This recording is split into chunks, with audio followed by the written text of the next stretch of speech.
Welcome back to the Netherkast, episode 2. How are you guys doing today? Doing good. I'm good. Toasty. Good. I don't know what that means, but that's good. It means it's warm? Yeah. It does. It really does. It's always good unless it's too toasty. Well, on this episode we're going to be talking about the new characters introduced in NKX. So, let's get to it, and we'll start off with Cassie Cage. What are your thoughts on Cassie Cage? Temp, why don't you start us off? I'm kind of, in a way, she's my least favorite newly revealed character. I don't have any problem with her. I'm excited about the gameplay. I'm excited about what kind of history we're going to learn. But there's kind of this, is her personality going to be like Cage? Is it going to be like Sonya? Is it going to be sort of a blend of the two personalities? I think and that's, those are. I think that we're gonna get a blend of the personalities. Honestly, she's probably gonna be pretty cocky, but at the same time, kind of a badass. See a little bit of that already, definitely. Yeah. It kind of worries me, to be honest with you. I don't really want any of those things to happen. I really would like a sort of a fresh kind of personality for this character. The cool thing is, this is the first character we have who's grown up in a post MK3, like I don't want to say post-apocalyptic, but she grew up in a world where everyone knows about these horrible realities, and I would like to see that in her personality. But, I mean, if she's like Sonya, I'm not a big Sonya fan. I don't find Sonya terribly interesting. And if she's like Cage, I mean, that wouldn't be bad. I feel like it'd be kind of redundant. I really hope there's a fresh personality associated with this character. I hope she has a better alt costume, too. It's not a bad costume by any means. It's just it's a woman in a blue kind of army jumpsuit, and I mean I guess that's cool. I don't hate it, but it's one of those designs where I'm trying to find that one thing that makes it amazing, and I'm kind of struggling over here. See, she's gonna be all right though, I think overall. Yeah, to me the idea of a female with a bit more spunk and personality excites me in a sense that we don't really have that in the game. And we have Melina, who's a very strong personality in her own right, but that's more of a sexually, trying to fool you into so she can, eat your face off. Whereas with Cassie, she's the type of person that's going to crack not really crack jokes, but you know what I mean? She's snarky. Yeah, she's going to be snarky, she's going to be sarcastic, she's going to be, kind of that tough, punk almost, like teenager in a way. I don't know how old she is, but the idea is she's gonna be spunky, she's gonna be snarky, and I like that because we don't really have that so far. So even though you're taking elements from Johnny Cage and Sonya, and you can say, well, I don't want that, another character of the same, kind of same element, but she's cut from the same cloth, but that doesn't mean she's going to be the same. I think if you mix those two elements, there's a lot of potential there for a very interesting female character compared to what we already have. And even with Johnny Cage's sense of humor isn't really spunk. It's more of a, I guess, blind arrogance. Yeah, and he's kind of not dumb, narcissist but for sort front. of oblivious. Yeah. Yeah. Cassie's going to be more sort of self-aware. And Yeah. I guess we don't even really see that with, women aside, really most characters don't have a sense of humor that doesn't play on like an attribute and even though, I guess, like you were saying, Cyborg with Melina, she does have that, I guess, her own sort of like spunk to her, but it's because she's insane. It's not because she has a sense of humor. That's all part of a horrible portrait. See, I guess, and you perceive it that way because of that. I guess you take Sonya's confidence and Johnny Cage's overconfidence. I feel like there's a lot of fun elements that could be combined of the two because they're two completely different types of confidence. Sonya's confident in her abilities and she's very serious, whereas Johnny Cage is too confident for his own good and always has to tell you about it. I think the combination of those elements to a child that was raised by both Sonya and Johnny Cage, or, if one of them dies at when she's at a younger age, I think that's really interesting to see how that character develops in their personality that is, basically inherited from them, but is completely unique on its own because it can take traits from both of them, but it's not going to be the exact same thing. And I think that's exciting because that in a female character can be really fun. I see a lot of fun dialogue between her and other characters that you just don't get with any of the other females thus far. Agreed, definitely. It's going to be worth it to see what kind of banter she and Johnny has, assuming that Johnny's actually in the game.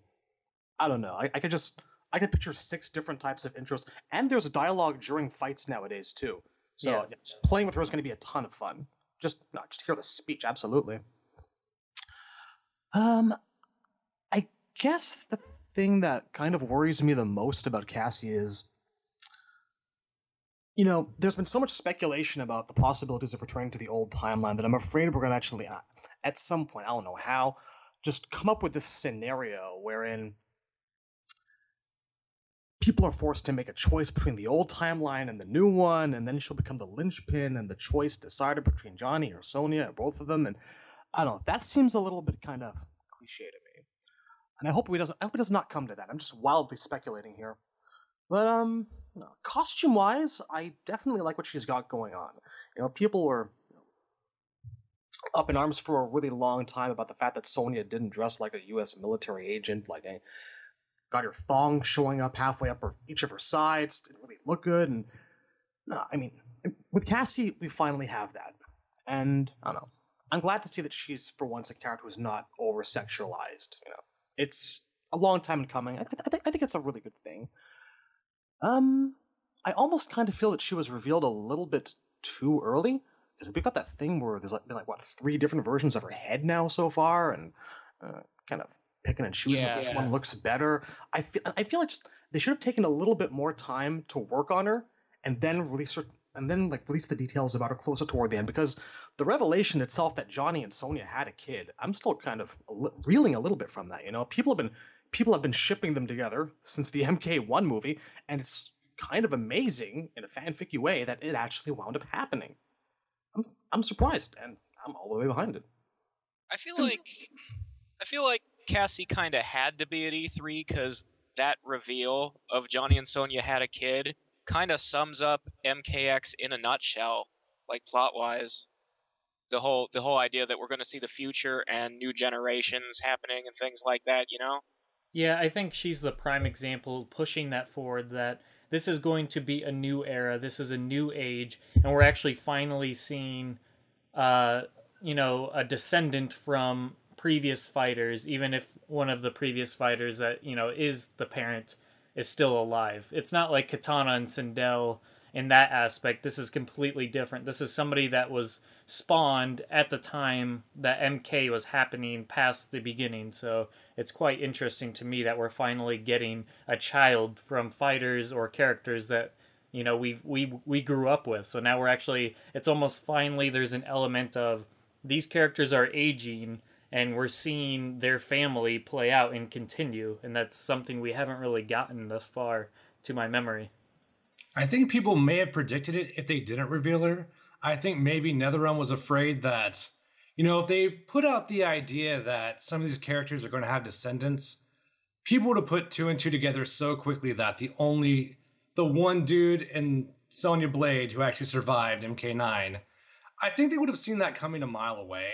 Because, let's say, and I'm sure this isn't a character because it's all sorts of impossible, but let's say it's a Katana Liu Kang child. I think once people got that idea that descendants were going to be in the game, immediately people would have gone to Sonya and Johnny Cage. I think instantly. So it would have just been a matter of time before people put that together, and I think that would have sucked a lot of the impact out of it. I don't know. I kind of feel like the amount of insane hype that would have revolved around such a reveal, because like you said, people would have, as you said, put 2 and 2 together, but I don't know. That'd be the kind of a character that you just can't wait to see. And I think that, from what we've seen, odd heads aside, she's kind of lived up to the idea or the visual image of a lot of people to associate that kind of a notion of a character to be. I don't know. Could have gone either way. But, I just wish that they'd taken a bit of time to work on her appearance first. It definitely fits, yeah. It's exactly what I imagined if someone said Sonya and Johnny Cage sort of in a, as a descendant, Cassie Cage is almost identical to what I imagined. Maybe not the color scheme, but almost everything else, pretty much. Yeah, she definitely has a look that you would have expected from a child between the two. She has Sonya's serious appearance, but Johnny Cage's attitude. And I think that really, like I said, I like that. I like the combination a lot from what we've seen thus far. I like the gum chewing, pistol shooting aspect of her and nut punching and everything. I just think she's going to be a very fun character. Kind of how like Johnny Cage and MK9 really shined as the character with all the, witty quips and etc. like that. She's going to probably be that character in this game. So I just hope we get to see a lot from her because I think she's the type of character that can really win over a lot of fans and be brought back in future games. Which she has so far. There's a lot of Cassie fans out there already. Yeah, and that just goes to show that just seeing her is obvious, like seeing what she's bringing to the table is obviously working, which is, a pretty amazing thing to say considering NetherRealm's track record of the previous few games where they tried introducing new characters.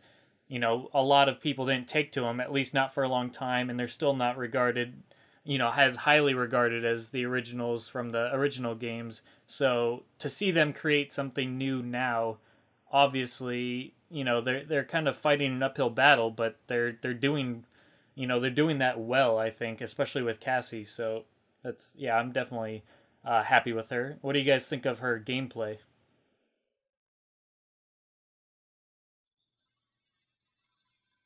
All right, I'll go first.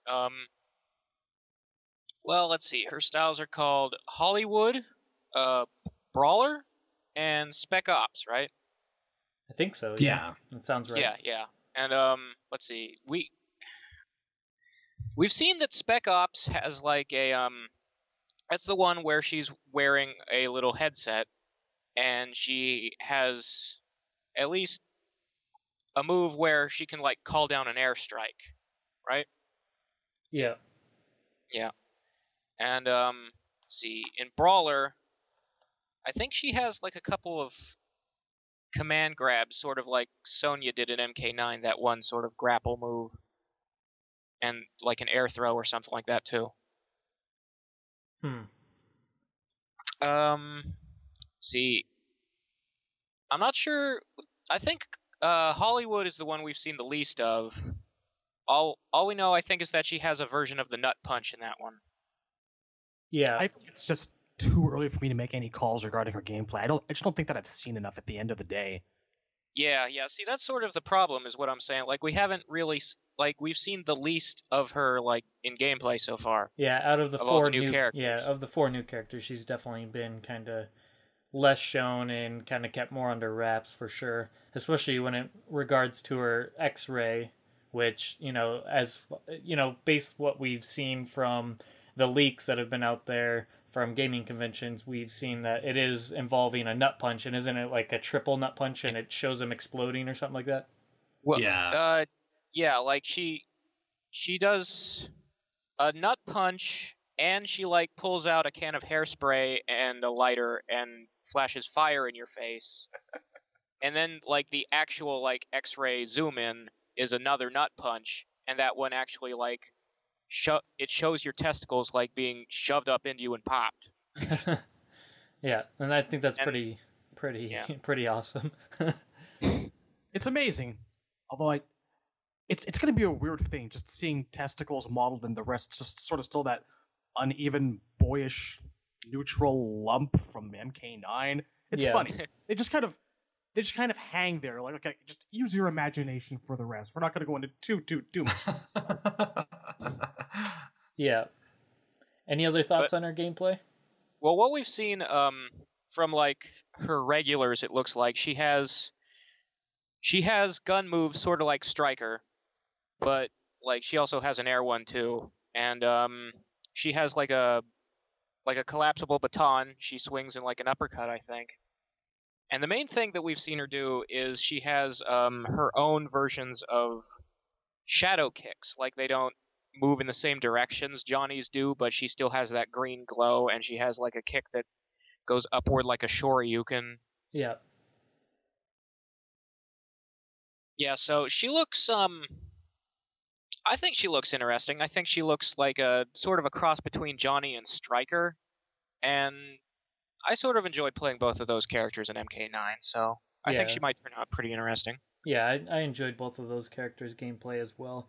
She definitely looks fast and fun and has a lot of things at her disposal. So I'm excited for her. I think she looks pretty fun. And we've seen her fatality as well. What are your guys' thoughts on her fatality? I believe she shoots them in the head and then sticks her gum over the hole, and then it blows a blood bubble, and Doesn't then she pops it first. What's that? Doesn't she cap the knees first? Yeah. I knew there was another part to that, but yeah, she does shoot him in the knees first. What are you guys' thoughts overall on her fatality? I feel like that's the best indicator of her snarky personality that we've seen so far. I like it. I like it a lot.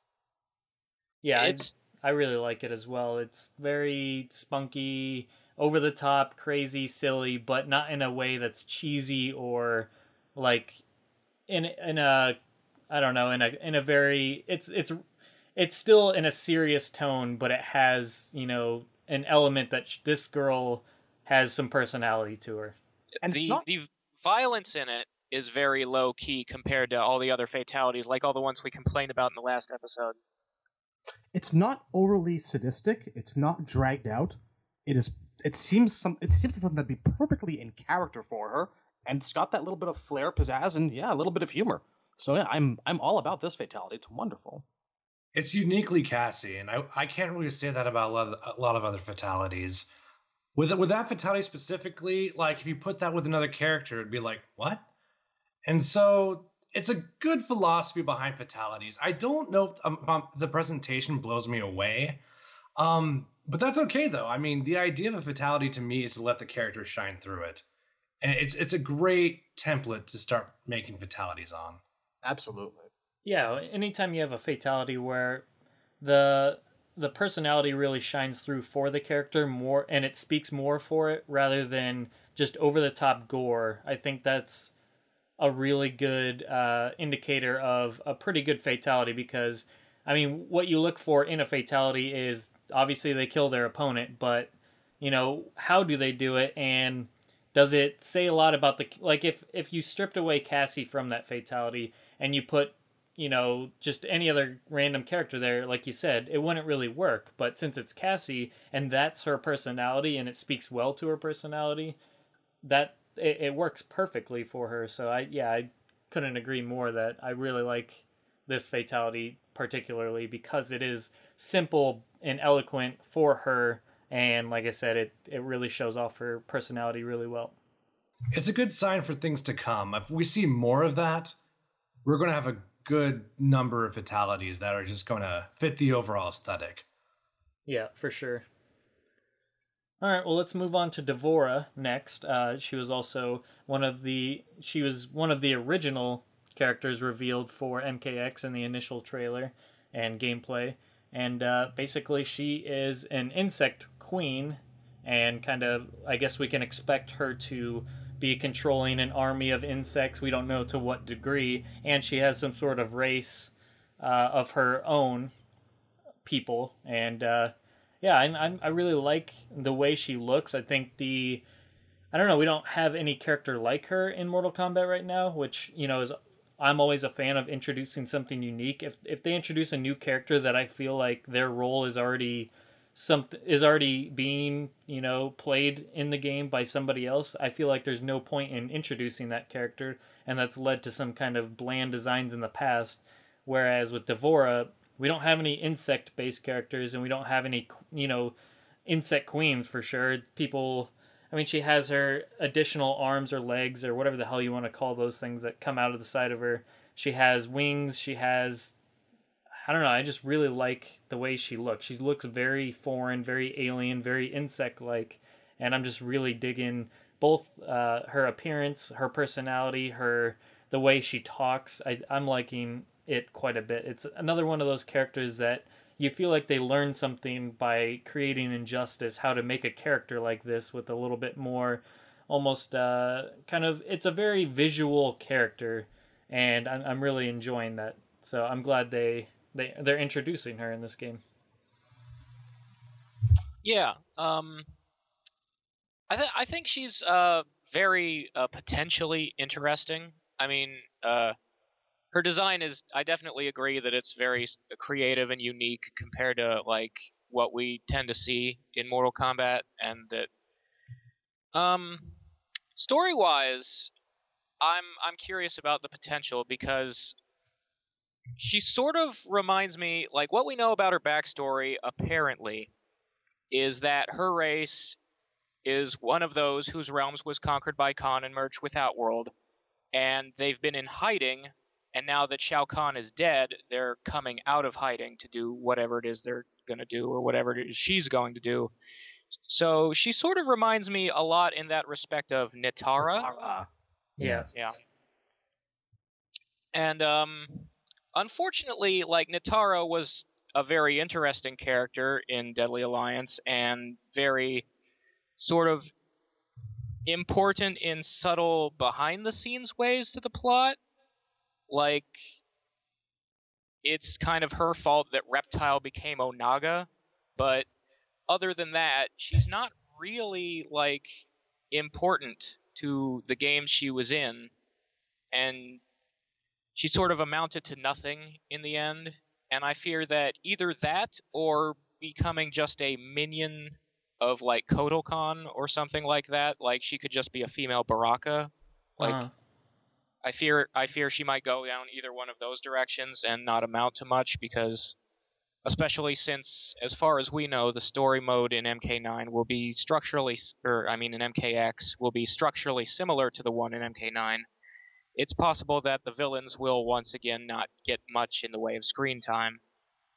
Yeah, I really hope that's not the case, because, like I said, I really like her uniqueness compared to... I mean, you have Katana, Melina, Jade, which are, even though they all have different stories, different personalities, but, they come from kind of the same, princess, protector, and obviously Melina's creepy factor, but basically, even though they're different, they come off very samey, in comparison to D'Vorah, I should say. Whereas D'Vorah is completely her own thing. So I'd hope we don't see another Nitara or Ashra, or it's that along that line of where, I guess, they could always come back, those characters could, but I feel like I really don't want any of the new characters to just be introduced and completely forgotten about.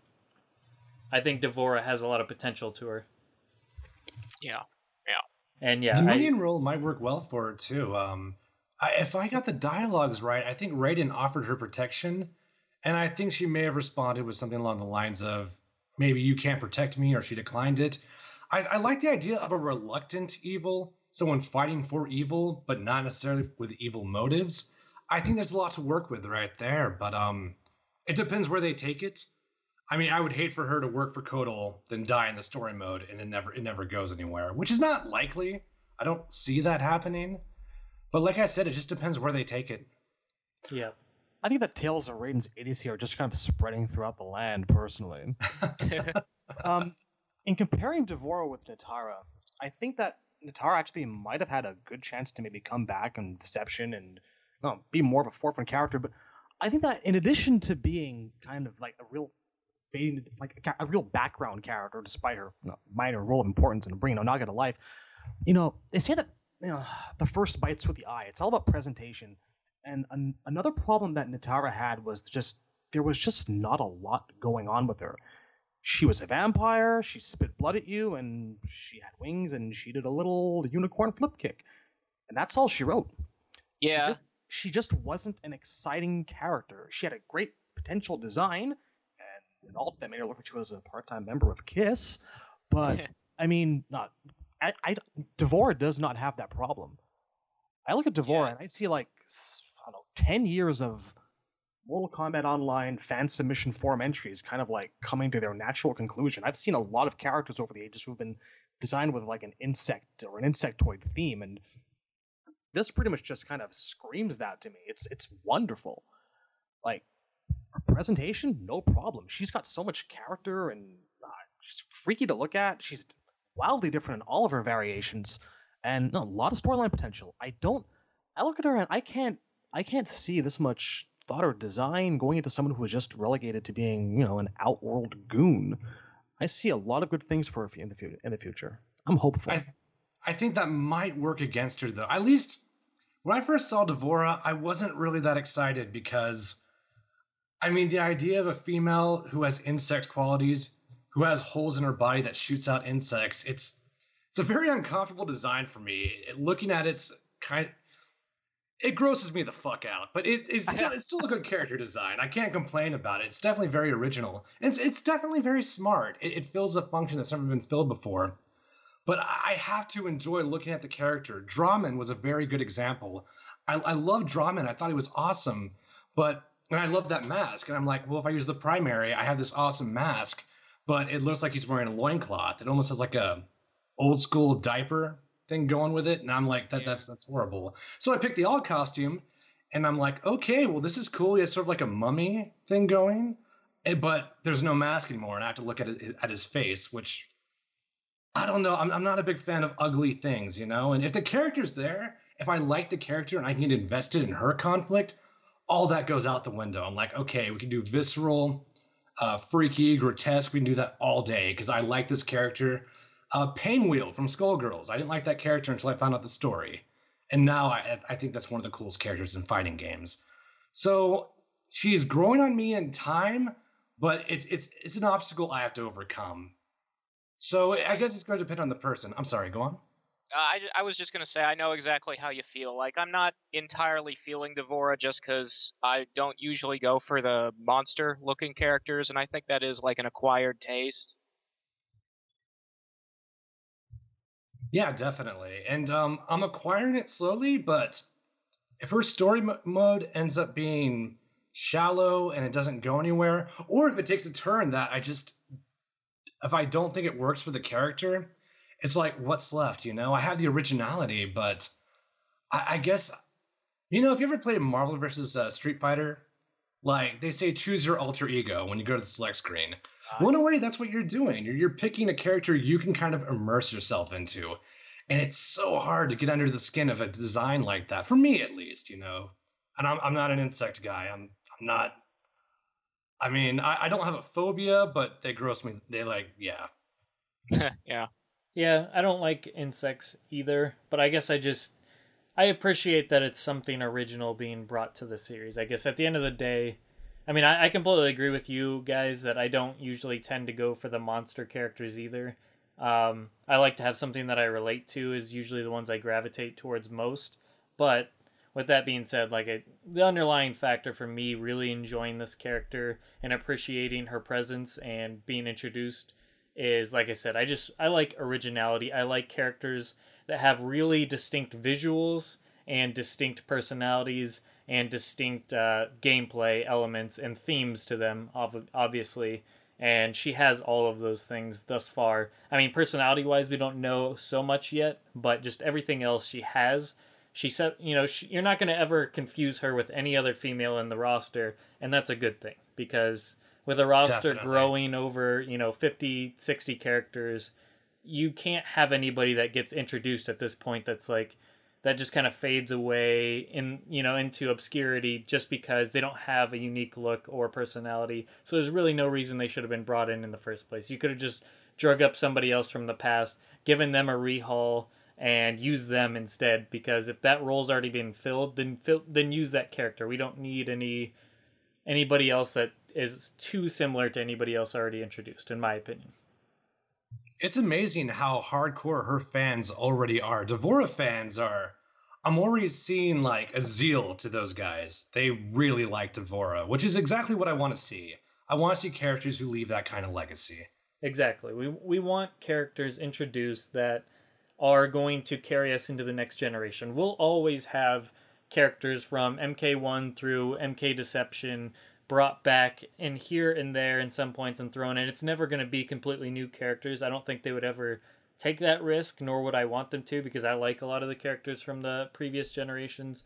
But at the same token, this does need to move forward at some point, and if they're going to be introducing characters like Devora and Cassie and some of the other ones we're about to get to, I'm all for more characters being introduced. Yeah.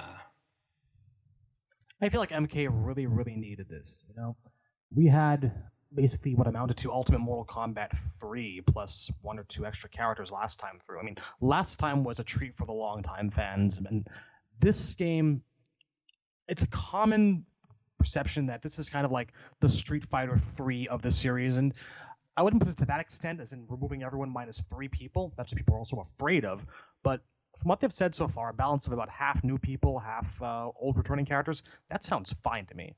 I love the idea. Yeah. Perfect balance. All right, well, let's any thoughts on her gameplay thus far? I'm really enjoying the way she plays. Like I said, I like her special moves. I like using bugs and weird stuff like that just because it is different. I like the fact that she can fly around and do stuff like that.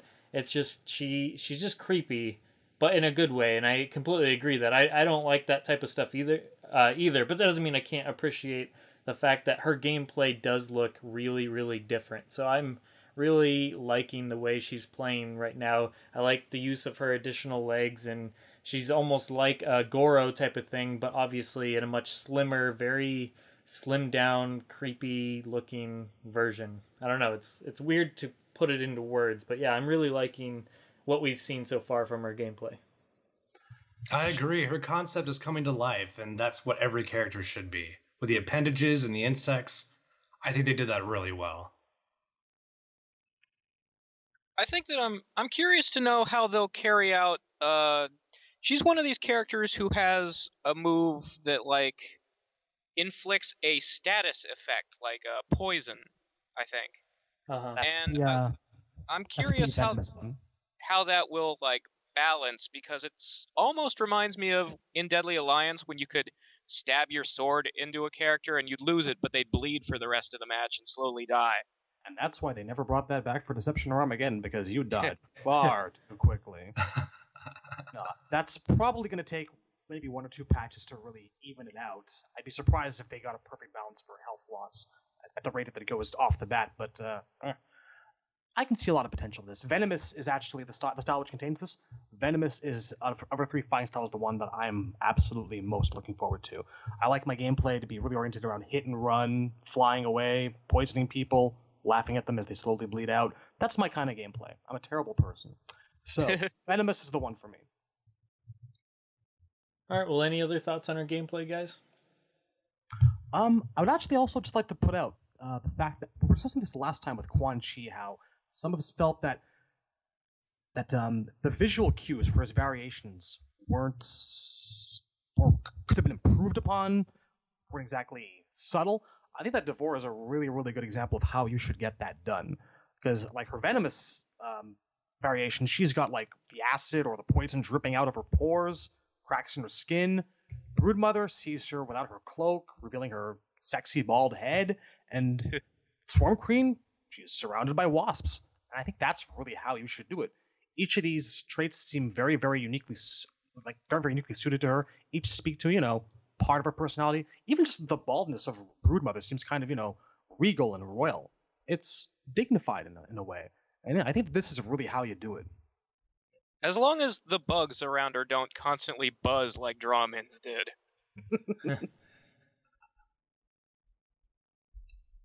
Yeah, I think the thing about her gameplay that it sort of makes me think it's a shame, like going back to what we were saying about why Nitara was similar to her but didn't catch on. It was all sort of for gameplay reasons. Those characters from the Deadly Alliance era, they sort of fell flat for people because of the Deadly Alliance engine and, the moves. That was the least creative thing about them, and it's such a shame that they couldn't have been created in an engine like this one, because then we'd have seen, some more creativity come out. And those characters, I think, would have had more life to them.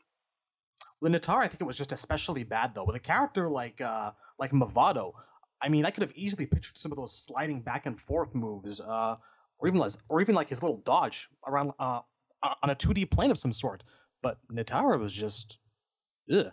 If you'd put that in Ultimate MK3, that would have been the worst character in the game. Little projectile. It's hard to blame him though, because I mean, with a vampire design, I wouldn't really know what to do in a 3D environment with vampire. I mean, maybe super speed, perhaps, but I mean, she had a blood projectile, right? Yeah. Yeah. She had it's similar to the one Scarlet has in MK9. Yeah, Except it's I just don't a think blood she ball. took damage from it. It was just a regular projectile. She also had a throw which gave her back a little bit of health too. She was the only character who could do that. She sucked the blood out of you. She would probably play somewhat generically, like sort of a Melina-esque, because like Melina does have that move where she jumps on you and bites you in MK9. I don't know. It is hard to sort of imagine how Nitara would play if you were trying to like make her more interesting. I'd like to think maybe she'd be more based around flapping those wings and maybe flying, sort of like Sindel, but hopefully a lot more mobile.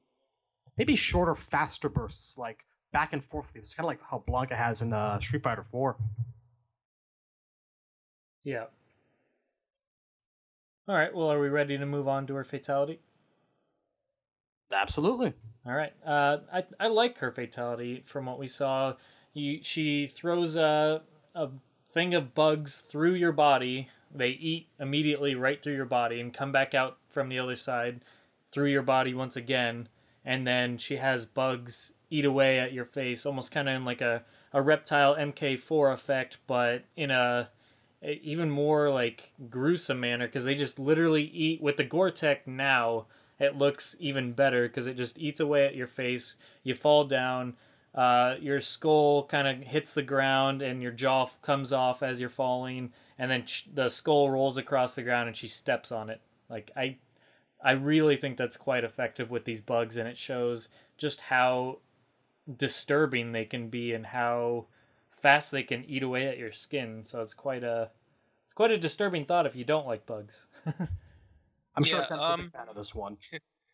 I really love the way the bugs eat the skin off the head and the head rolls and then she stomps on it, but I feel like the first part where she sends the swarm to make holes in your body might sort of suffer from the same problem we were talking about last time with scorpions, where it's sort of two unrelated things, and I feel like it's just sort of showing off, like it's the tech demo thing again, like they're just, look what we can do, we can put holes in them now.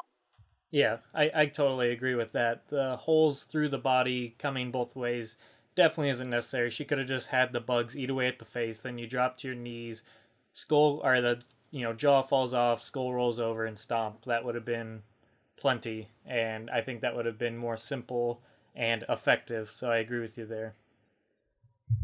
There's a nice practicality to it, and that's always what I look for.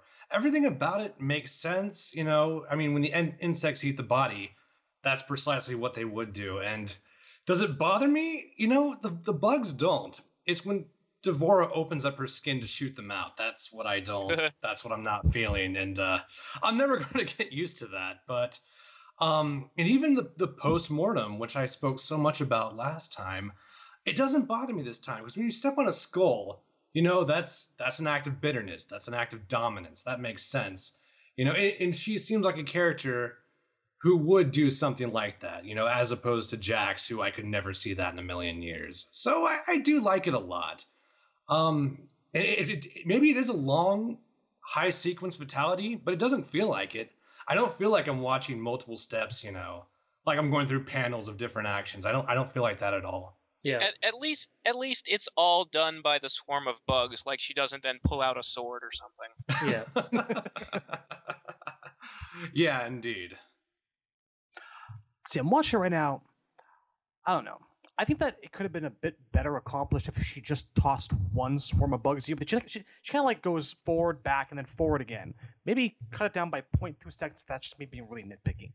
Artistically, I really appreciate the fact that the jaw falls off, that the skull is still covered with blood. It's really good. It's not my favorite fatality because, I mean, I've seen faces disintegrating before. Thank you, Reptile. But it works very well for her. The skull stomp is very regal, and no, suits her. It's okay. I like it. Regal is a good term. I'd agree with that. Yeah. She's a queen. That's why I said earlier, I can't see her being a goon. She's a queen in every sense of the word. A gross queen nonetheless. You know what her story kind of reminds me of? Kriya from Conquest. Kriya. I mean, man, it's been forever since I watched that. I've never seen Conquest. Wasn't she also kind of a bug lady? Yeah, the whole thing was like her species lived like they were like bee people. I mean, they looked like humans, but they like lived in hives, and they'd like mate with guys and kill them to give birth to like more of their species, and like they had matriarchy society. It's coming back to me now. Yeah, I mean, Devora's a lot different in that she, actually looks like a bee person, and that she can make, swarms of bugs come out from inside of her body and stuff. But I don't know, just the whole the queen of a bug people thing somewhat reminded me of that. I think it's possible, maybe even a little bit likely, that they actually might have actually taken some inspiration from the old Conquest series.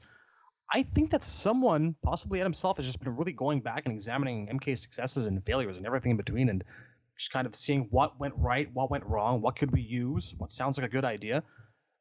The thing that set me off on this was just watching how oily Noob Saibot appears in MK9, just gushing liquid. I mean, he had like a little bit of a liquid explosion kind of back in MK Trilogy when one of his clones was blocked, but prior to that, there wasn't any... There was a bit, I don't know if you remember, Deception was going to get a comic book, and then it never came out, like, during production. The project fell apart or something. But there were a few sample pages released. One of them shows Noob Saibot teleporting, like, in the form of making a puddle on the ground and coming out of that puddle. So it's not the first time he was depicted as, like, liquidy. Just the same, that's a really, really obscure bit of history. I wouldn't say that like more than 10% of the MK fan base probably remembers that. It's not the first time, certainly, but that wasn't the first time either, It does go back to Conquest first. Wouldn't surprise me. Just saying. Paranoid. Obscure history is what I do. True. I really do wonder what happened to that thing. What went wrong? Oh, well, I'm glad we have a new comic book series now at any rate coming. Looking forward to that. Yep. All right, well, if that's all we have to say about Devora, let's move on to Ferra. What are your guys' thoughts on Ferra? Temp, why don't you start us off? I really didn't like this character at first. I've really come around. When I first saw... It was weird. I first saw the MKX trailer, not the initial one, but the first one with the new characters. And I saw Devora, and I'm like, yeah, that makes sense, I guess. Then I saw Ferra, and I was like, what? And I kind of had to process it because it was a little dude on top of a big dude. I didn't come to think of Master Blaster yet, but my subconscious did. And it took me a while to put that together, and I don't know, I just thought he was an incredibly weird character. I wasn't feeling it. Then when I found out the character on top of Torr was female, I'm like, what? Is it a child? Is it a little person? What am I looking at? And at first I was like, no, that this isn't going to work at all. I'm already not a fan of grapplers, and now I didn't know what to make of it. But, I started kind of meditating on the idea, and I'm like, well, I'm glad they're drawing influences from cult films. I always loved that about the old games, and I kind of like the idea that you're playing two characters again. I didn't like it with Noob Smoke, because I thought the merits of those characters came out when they were played individually. I feel like each concept kind of stepped on the other concept's toes. Not here. Here, I think it works really well. And I think in terms of story, we're going to see something interesting. I have no idea what they're going to do, but I could see some comic relief being done. And from a gameplay perspective, they're going to have so much fun with it. I really look forward to using I want to say is it Vicious, where Torr throws Ferra? I'm not sure. Is that the one? Yeah. The Vicious variation. The Vicious variation sees Ferra turn into a living weapon with her increased damage. There you go. Yes, that is going to be awesome. I mean, I'll talk a little bit more about it when we get to the gameplay, but it's all kind of coming together. I'm glad we're seeing more cult influences in MK, and just I mean, when the color left Kano, it kind of went into Ferrator. You know, I kind of like the, I guess, Roman thing they're going for with the red and the buckles, and I'm feeling it now. I would say Ferrator is by far my favorite new character.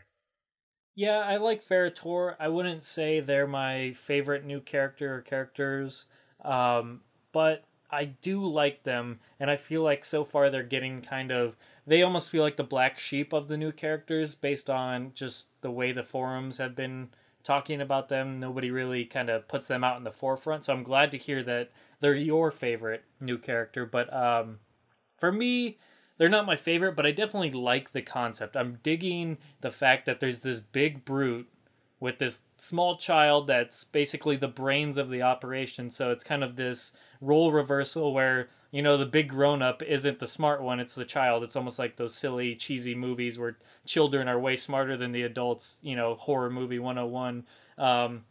But the whole concept of Ferrator, I really like introducing a big brute into Mortal Kombat, led by a smaller child, because it enables and it has so much potential for so many unique situations, kind of like how Devora and Cassie, they all have their own potential for all these new interactions with characters that we've seen so many times. We're finally getting some fresh blood for some fresh interactions.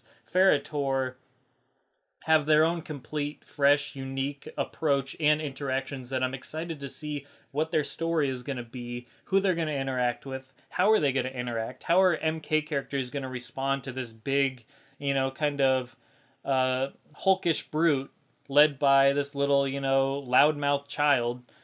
That just intrigues me. And I do like the tag team element of, Ferra, if not, physically helping Torr during battle and, teaming, Ferra just yelling things out to Torr, kind of leading him around and telling him what to do. And I think that's a really unique concept. And on top of it, it's just they have really cool appearances. I like how Torr looks very much like, kind of an executioner. He has the bag over his head.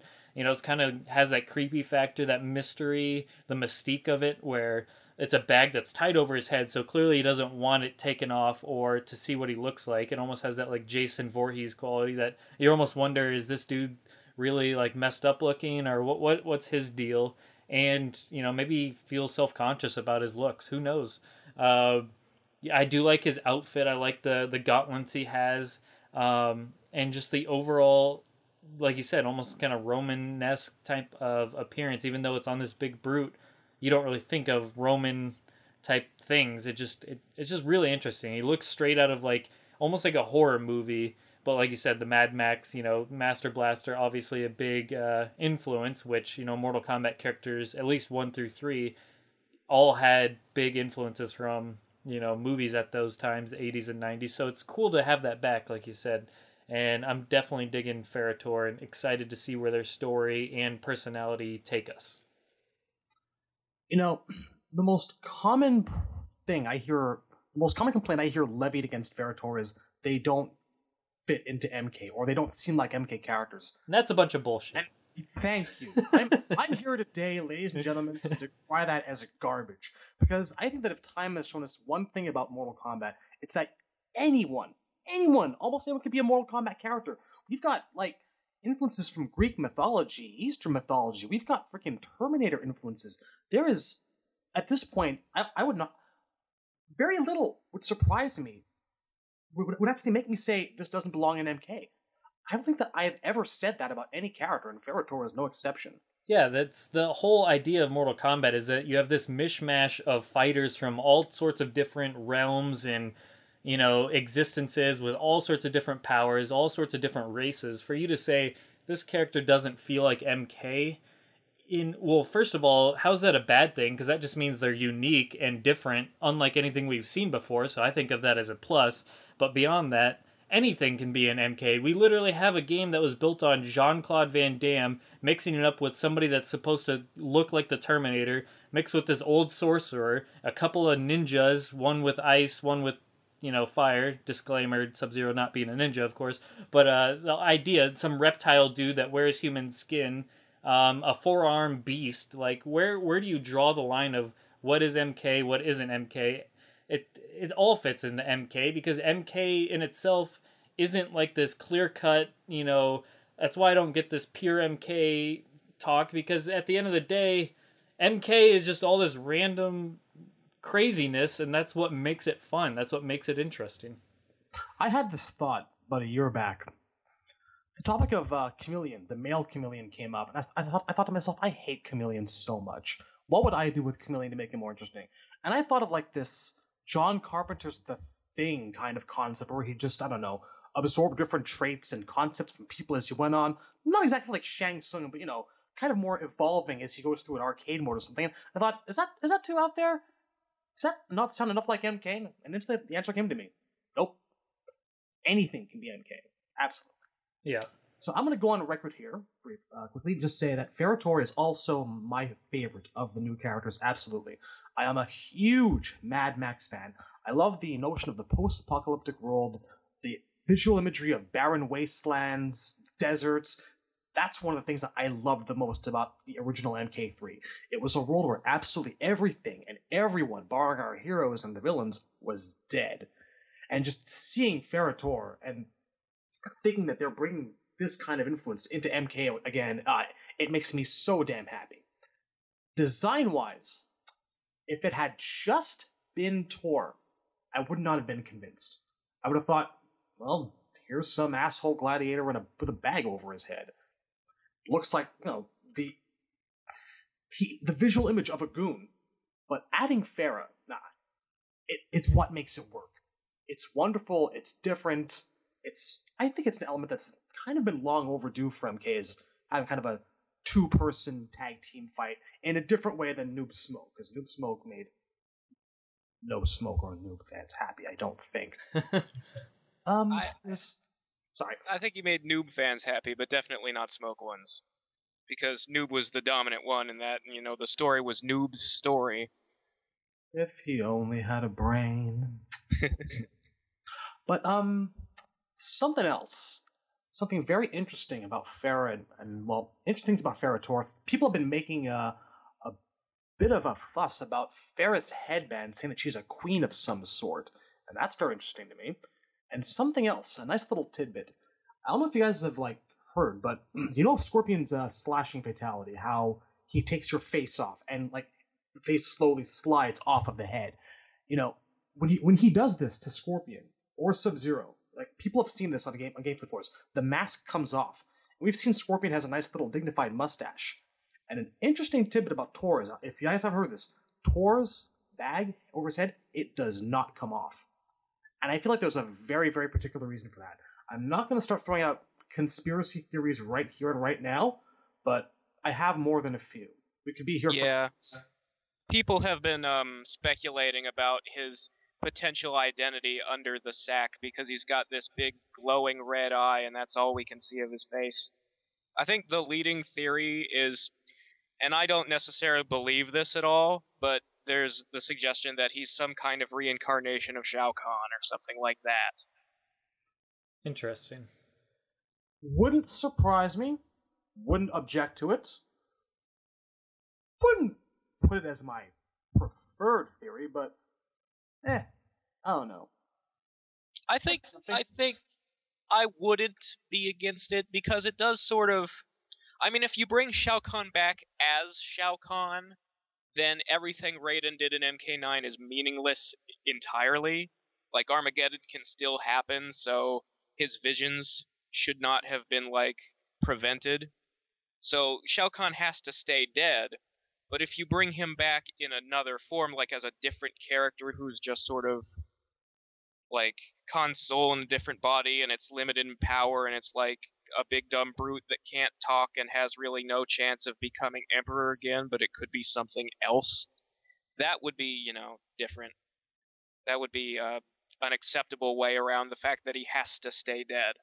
See, in that theory, though, if he's reincarnated in a different body, then what is the need in hiding his face? Because if he doesn't even look the same, then why having his mask or his bag over his head fall off and seeing his face, would that be a dead giveaway that it's Shao Kahn if he's in a new body? Well, I mean, the body could be similar. Like here, Unless he's wearing one a skull suggestion would helmet be, underneath that.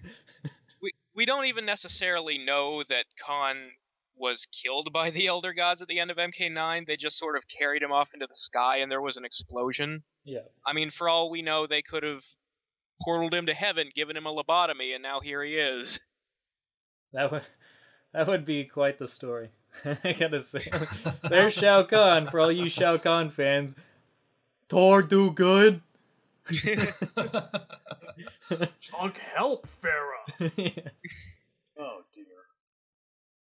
You know, I just listening to Shadaloo kind of made me realize something, because you're right, it does fit MK, and Cyborg said that it does. Torr specifically looks like something out of a horror movie, but Ferra reminded me of something else for a long time, and I don't think I realized what it is till now. When I look at Ferra, when I look at her design and I hear her voice, she almost sounds like something out of a Jim Henson production. When I look at Torr and I look at Ferra, it's like Army of Darkness meets Labyrinth, and I'm like, maybe that's why I like the characters so much. Maybe that is just, I don't know. I mean, now that I think about it, it's kind of brilliant. Are y'all getting that same impression, or? Now that you've mentioned it, I can't really unsee it. I think I'm gonna go put on my Labyrinth soundtrack. I can kind of see it. I mean, before, when I looked at Ferra, all that I really was thinking of was like a sort of a tribal, like a pygmy person. But when you put it like that, I can see the theme there. Yeah. Quick question. In Mad Max, wasn't one of like the rulers of civilization of one of the gangs? Wasn't it a child? Am I getting the right movie? Do you remember between that and Thunderdome and all that? On Thunderdome, Master's role was basically he controlled the fuel. Well, I know it wasn't him. Power. I was thinking I could have sworn in one of those movies. I could be thinking of another post-apocalyptic movie or even cartoon for all I know. But you might be thinking of an episode of Futurama. No, I don't. It might have been, but I could have sworn there was a movie, because I'm imagining live action where a kid is in control, or is in power of a civilization. But for who knows, it could have been Futurama. But I picture Mad Max, the Road Warrior in I could see it. I know there was a child that threw the boomerang that cut people's heads off, but I don't think that's what I'm thinking of. I don't know. I think you're right. Oh, I'm sorry. Towards the end of Thunderdome, after Max eventually is exiled from Bartertown and he wanders around in the desert on back of a horse, he is saved and he's brought to a village, and the village is mostly populated by children or like young adults. There aren't any real adults around. Yeah, so that's it. That might be it, and that's when he said that maybe there's these queen elements to Ferra, or that the potential that the headdress could mean Ferra's a queen. That's the kind of idea I was thinking, that maybe Ferra is in charge of some sort of civilization that is all the same size or age of Ferra. It's just an interesting thought. I don't know. Well, yeah, it's like the what it is like the on her crown. There's like kanji that spells like Silver Queen or something like that. Yeah. Yeah. Interesting. And we don't really know much story-wise about them, except that they apparently are allies of Kotal Kahn, I think. Huh. So, again, probably, like, they might be another Outworld race, or from a village in Outworld that's, they're sort of like Devora, but, like, a different angle. You know what would be great for Ferra and Torr? Almost like a Rocket and Groot type of interaction and relationship, because I mean it's very similar if you think about it. Torr is like Groot. He's not very intelligent, but he's the big brute, and Ferra is it could be the smart mouth, kind of, I don't know. It's just I draw that similarity between the two, but we don't know enough about Ferra Torr to know if that's even remotely similar personality wise. Yeah, I could see it. Like, if they wanted to go, like, in a more heroic direction, certainly. I don't know what to expect. Like, that's sort of my fear with Ferra Torr, is you've got a character who, it looks like, doesn't talk, being led by a character whose vocabulary is limited like the Hulk, and apparently they're working for a bad guy, so I'm sort of, again, like Devora, afraid they'll fall into the Baraka and Reptile trap of being underdeveloped. Yeah, when I see Ferra Torr, I don't know. I'd like when you say that, when you hope they aren't just some generic goon or villain or henchman. I think a relationship and characters like Ferra and Torr would make really interesting good guys. I don't know. I just think, like I said, once again, I'm thinking of the Rocket Groot relationship, and I really like that. So maybe I'm just wishful thinking. That is my fear as well. The first time I looked at them, I thought, oh, great, another goon character, but I am still very, very hopeful that, somewhere under that mask is something or someone that we're very familiar with, and if that's the case, then it's not so much, a waste of a new, brand new character falling into the goon trap. It's, the sad, sad end of a life of someone who might have just been a once really, really powerful guy. I don't know why you said that like that. I don't know. I feel like it's appropriate, for all the times that Shao Kahn has just kind of gotten off the hook and not died and faked his own death or just retreated. What for a character like Shao Kahn would be like a fate worse than death, but being completely and utterly depowered with a bag over his head and being led around having no brain of his own by a small child or pygmy woman, as the case may be? I don't know. Interesting. I could see this being the end of Shao Kahn, and if so, couldn't happen to a nicer guy. Yeah, but if that's the case, then there's always going to be that he gets transformed back into Shao Kahn later on in a later game. So that's just, that's just waiting in the wings if Torr ends up being Shao Kahn. That's if there are later games. They said it's going to be tough to write a sequel after this. I'm really looking at MK10 and I'm presuming to myself, this is the end. I don't know. A part of me wants me to be wrong. A part of me hopes I'm right. But this really feels like the closing of a giant chapter to me. I don't see them ending Mortal Kombat. I think with WB spending so much money to acquire the Oh no, not ending license. I just mean I see another reboot. That's all. God. I hate when people reboot after a reboot. Like the reboot already. You have to. The first was soft. This was hard. There's sort of a limited viability in a story that's based entirely on, like, the MK9, you sort of can't understand that game without having already understood MK1, 2, and 3, and then going, here's all these things that are different about it now. So it's like a reboot that's an actual reboot that just literally starts from the beginning would be sort of easier to market into the future and like make adaptations of and that sort of thing. Yeah. Yeah, I don't know. I guess we'll have to see how the story plays out and see where they go from there. I hate resetting so soon after resetting or any of that. I just want a congruent story that's consistent and has long-term planning instead of let's just make this game as big as possible and paint ourselves into a corner, and then when it comes time to make the next game, then we'll figure out how the hell to get ourselves out of it. Like I just hate that form of planning when you have a franchise that you're going to make sequels to or follow-up games to. There's no reason not to plan ahead into the future, in my opinion. Yeah. But I guess that's asking too much. It might be. We really see further games down the line where all the characters are there after that 25-plus year. Some of them anyway. I don't know. That's why I don't understand that this was the direction taken, but I know one thing is I don't like the idea of starting all over. I mean, even if it's a start fresh where it's completely different, not timeline, but none of that trying to recreate what we already created, just completely starting fresh, getting everybody being like, okay, we're restarting everybody and everything, and now we're going to completely do new things. I can get behind that, and I'm going to follow it no matter what, but at the same time, I just hate the idea of trying to get attached to the new thing only for it to be swept out from under you after the second game in that timeline. It's just like, what the hell are we doing here? Then it gets to, like, take for instance Friday the 13th. I don't know if any of you are fans, but they rebooted the series. I liked the reboot, but a lot of people didn't. So a lot of fans are like, reboot it again.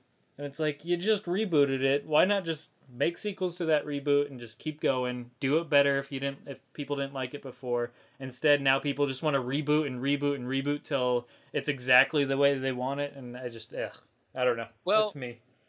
There is a third option. Like, a lot of people, for instance, with the Devil May Cry franchise, people who didn't like the new one were all like, just pretend it didn't happen and make a DMC5.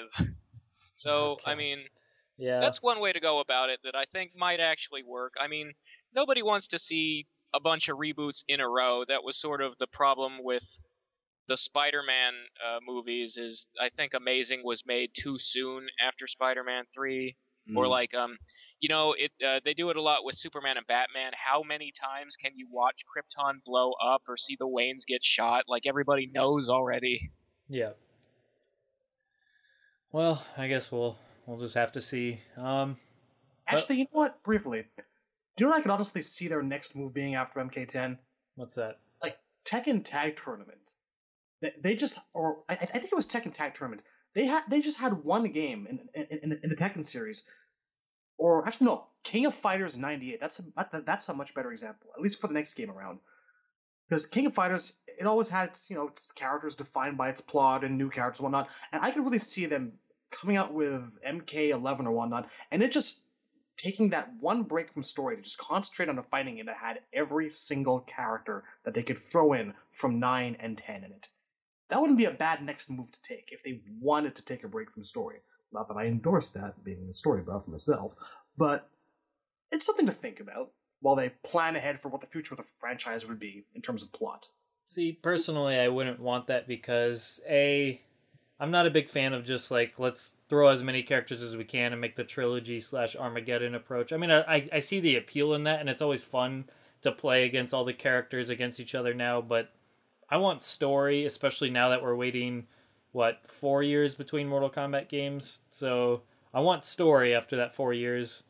Ed Boon's not going to be living forever, so I'd rather he not waste his time on just a game for a game. 4 years, I think 4 years is about average. I think that we were really kind of spoiled by Midway really and churning out a game every single year. Oh, no, don't get me wrong. I don't want a MK game every year. I like doing MK, then Injustice, then MK, and I think that's a great cycle if they continue that.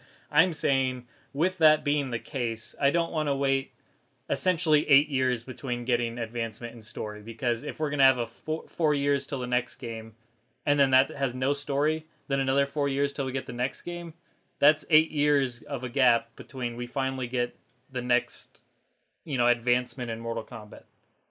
I'm sure they'll toss out an adventure game somewhere along the line in there. One hopes. Talk about it for a while. I don't know.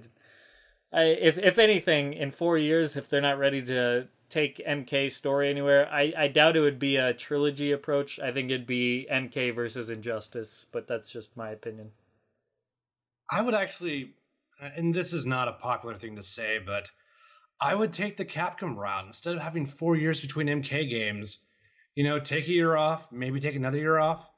Ultimate MKX, I would be all over that. I think and again, this is not popular, but I think we needed Ultimate MK9 so badly, because the input glitch caused so many problems. Player one advantage caused so many problems, and God, just the balance issues. It would have been so easy to balance Cabal.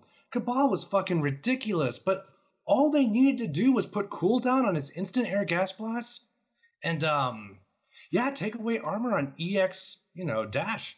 Done. He's now an A-tier character, probably at best. And I know why they didn't do it, and I don't blame them. And I don't think it would have been positively received. I wanted more characters, I want a more balanced game, but it's a cheap alternative to making, instead of having a game every 4 years and putting sort of like I don't know what to call Injustice categorically, but having sort of like a fighting game alternative, I feel like everyone wins. And if it's $39.99, the developers win because they don't have to kill all this development time and all this money. The gamers win because they have something to chew on, 2 more years till the next game comes out. But that's me. I don't know. I realize there's a real bad taste in people's mouth when it comes to the Street Fighter 4 expansions. And I don't know why. They're $14 character packs. I think I think a lot of that is just an emotional knee jerk, but I don't know. See, I guess that really just depends on what you're looking for in the game. If you're going from like a competitive and gameplay element, then that would be a great idea. But in terms of like story, people that want more story, if you're a fan of MK's story and that's what drives you to the game, then you're going to be hoping for more than just more characters, basically. And that would be hard to do. I'm sorry, go on.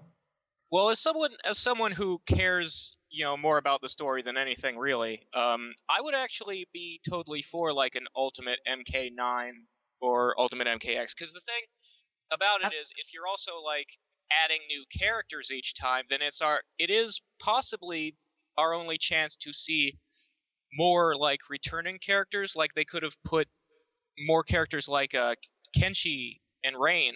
Like you could have had Tanya and Shinnok and other characters be in MK9, and then the ones you don't want to use in MKX, like that would be the fans' chance to see them, and then they'll be less bummed out if they never return again. It's a risky bid, man. I feel like we're at the point where Street Fighter 4 is basically being kept alive by the Street Fighter 4 fan base, and it's a big one, and that's why they can still keep going. But Ultimate MBC3, ooh, that bombed hard. But you wouldn't see me complaining at the notion of MK10 10 days later or 20 days later, much like MK3, UMK3 and Trilogy were. I'd like it to be a success for them as well as something enjoyable for us. Oh yeah, like I said, I wouldn't turn down more characters. I'd buy the DLC. I'm not one of those people that's stingy about it. I don't care. I'd buy it and it'd be fun. And I agree with Razor that adding more characters and getting a chance for more characters that maybe wouldn't have made the initial roster or the initial DLC that got put out. It'd be cool to see those other characters, and you might get, their story endings, which could technically give you your story fix. I guess I'm just saying, if your plan is to not release a new game in 4 years, but instead just keep going the DLC route and DLC and do that for an extended period of time like Street Fighter 4 has done for essentially, 8 years it feels like? I wouldn't want that. Eventually I want just a new game, completely. I just want something completely new. I don't want just characters, but characters for a couple years to tide people over, I'm completely all for. Well, here's another thought. I'm trying to remember, one of the Street Fighter 4 expansions had like an anime movie with it or something. It was super happy. Yeah, super. And then they did sort of a similar thing with the DLC in SF vs. Tekken, where characters who were in the DLC, like Christy, got like a long story sort of mode. Actually, I don't remember if those were in the game or if that was like a CGI movie.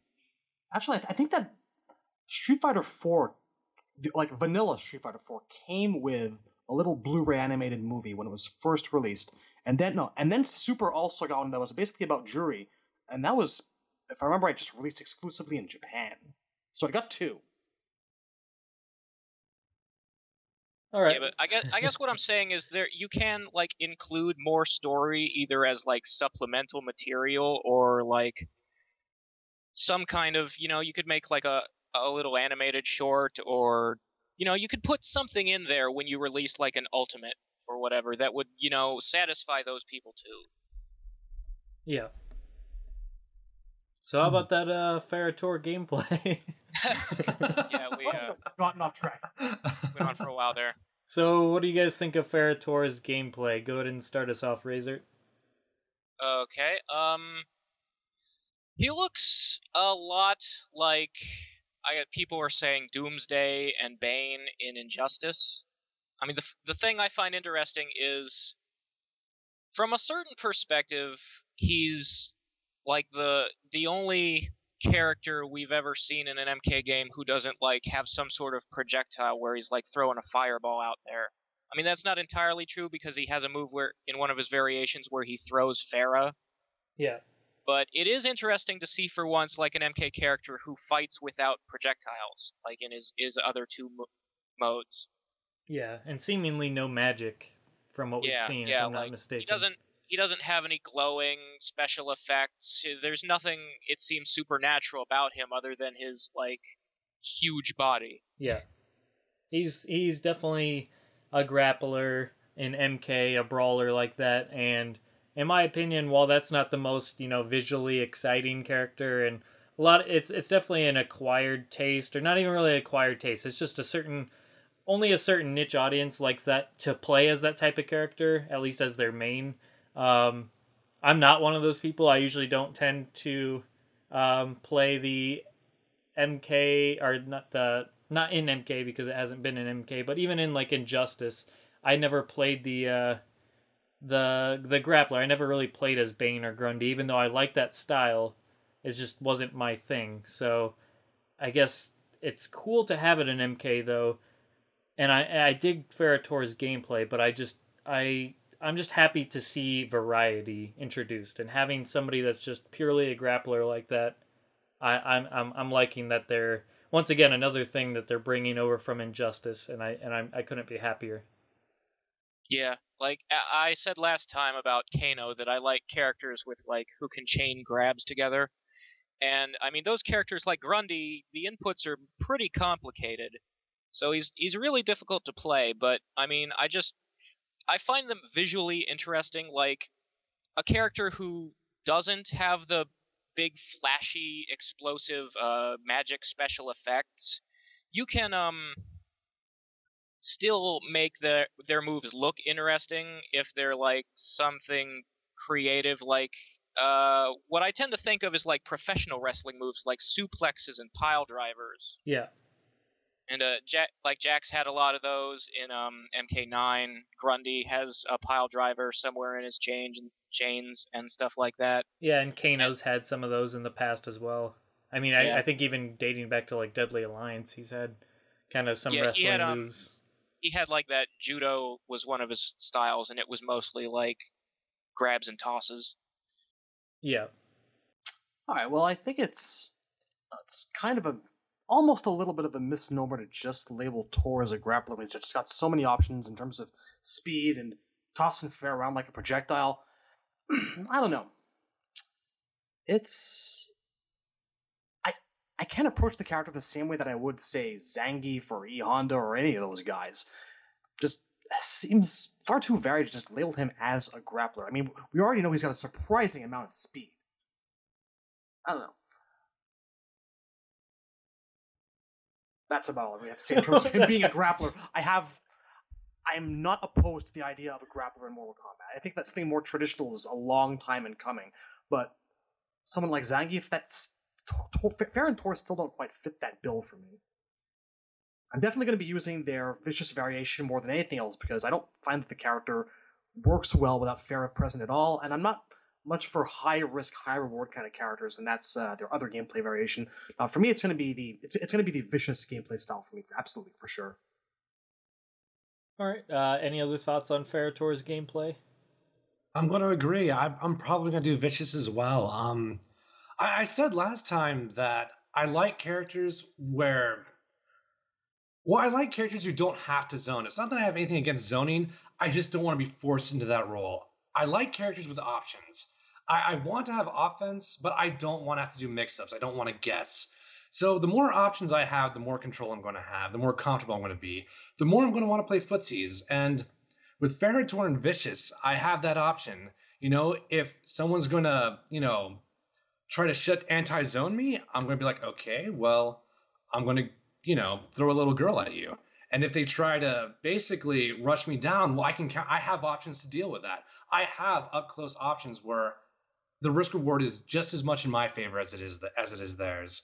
And it's funny you mentioned Bane from Injustice, because if you look at, I believe, Ruthless, that's basically Bane. That's basically Venom. It's a different consequence. It's a different cost, but that's essentially what Bane was, You just don't have that cooldown anymore. I believe it's a life penalty. I could be wrong about that, but when you get that damage boost, it's the same logic. You're doing everything you would with Bane, but just with a different set of specials. But it's the exact same mentality. So typically, yeah, I'm going to go for the variation that's going to let me do whatever I want at any range. Not whatever I want, but I'm never going to feel confined. I'm never going to feel like I'm trapped in a play style, which, as I'll always say, is why I like Smoke so much. Yeah. All right, well, what are you guys' thoughts on Ferra Torr's, infamous split down the middle fatality? It's infamous? Really? Oh, yeah. Everybody loves a good split down the middle fatality, don't you? I do, but I mean, I've seen it before pretty frequently, and to be quite honest, more effectively. Hell, I think that the split was more effective going way back to Kung Lao and MK2. You know what I think? Hmm? I think you love it. You think wrong. Top 3 fatalities all time. Nope, lies. Out of all the fatalities I've seen from the new guys so far, Ferra Torr's is sadly the one that I'm least enthused about, Here's a character that throws a little girl around, as we've so aptly put it. I mean, I can actually just picture something just a lot more fun and involved. Like, he grabs her and just uses her as a blade to stab the guy over and over with. This one just, I don't know, he holds them, she flips over their head and just slashes down the middle, and he pulls them apart.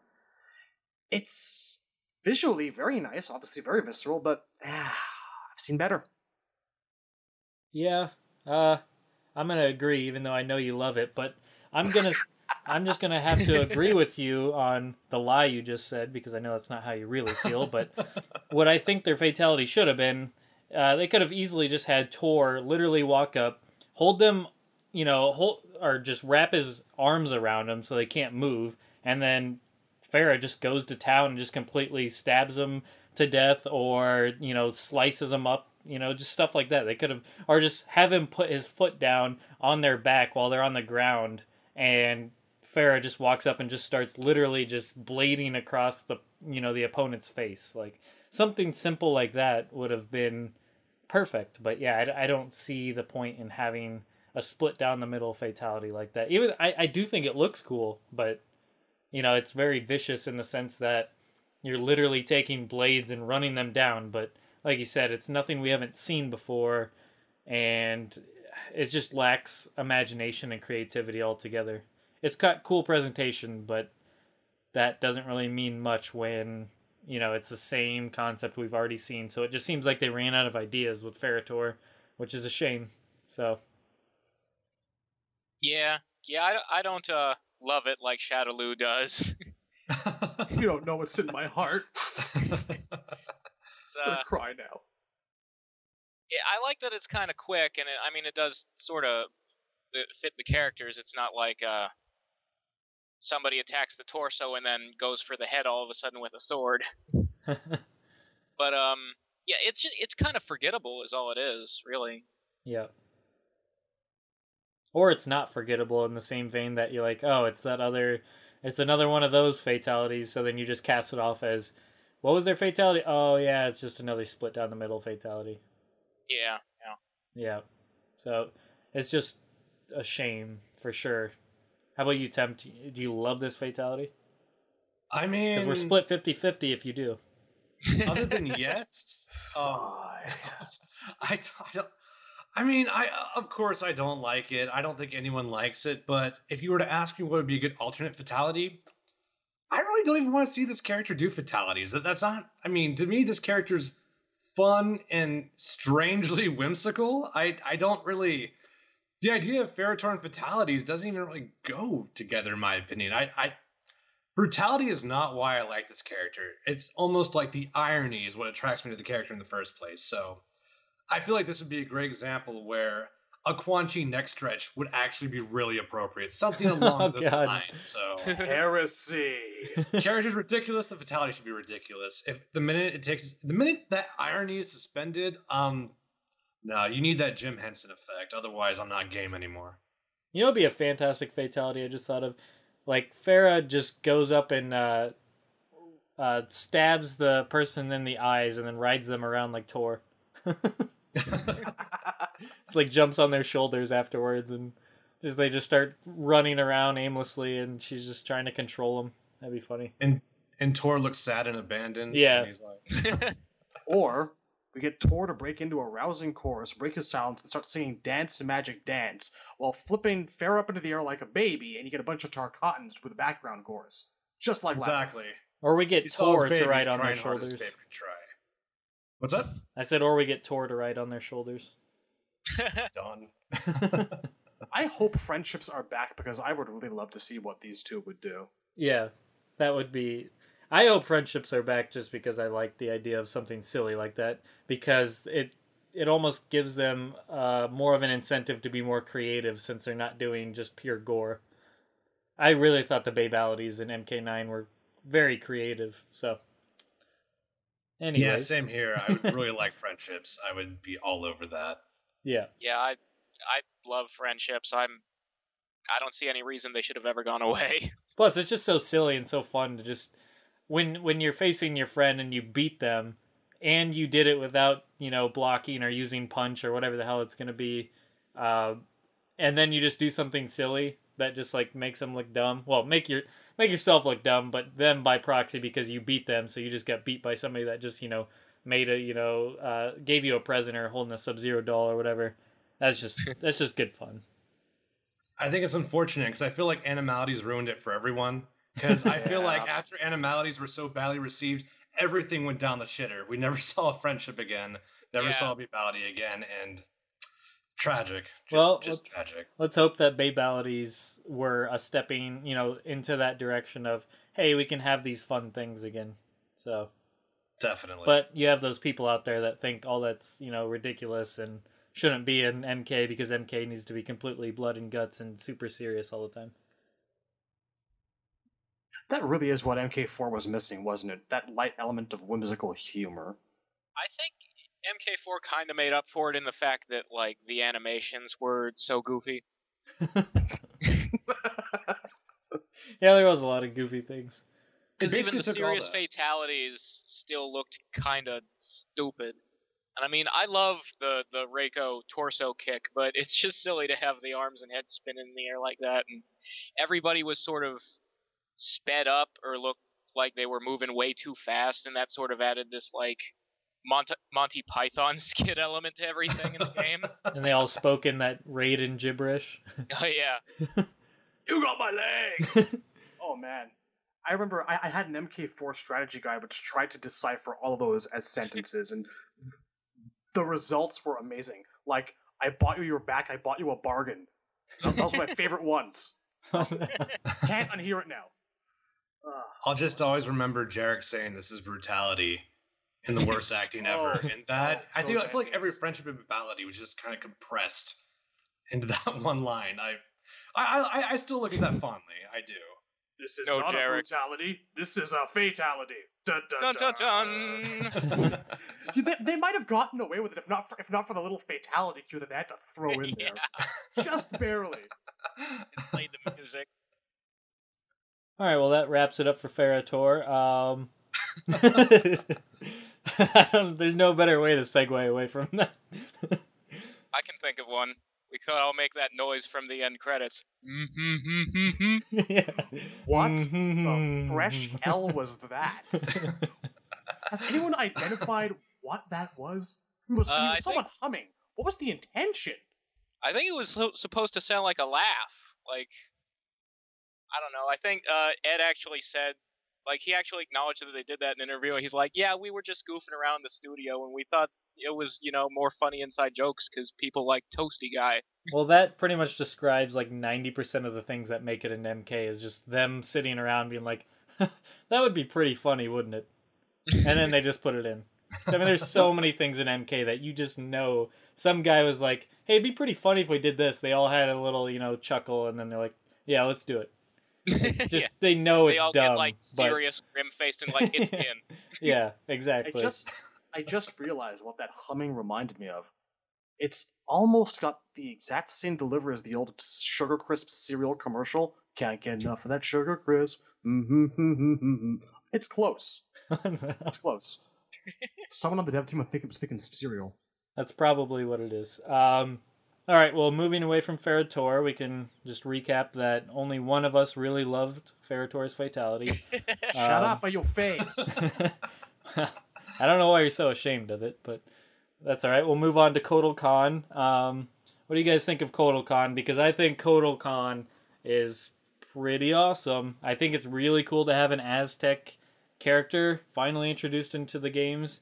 in this sense anyways, and it's just really, he's just got such a cool look. Like, he doesn't look super interesting, like he's not filled with a bunch of colors or, you know, shiny things or a bunch of cool apparel, but he just, something about him just looks really interesting. His moves are really interesting, and the story that we're led to believe that he becomes, you know, a ruler at some point and then is dethroned. I'm just really intrigued by this character, and I'm just very curious to see if this is going to be one of the big bad guys, or if this is just another, you know, character along the way, or what we're in store for. What are you guys thinking?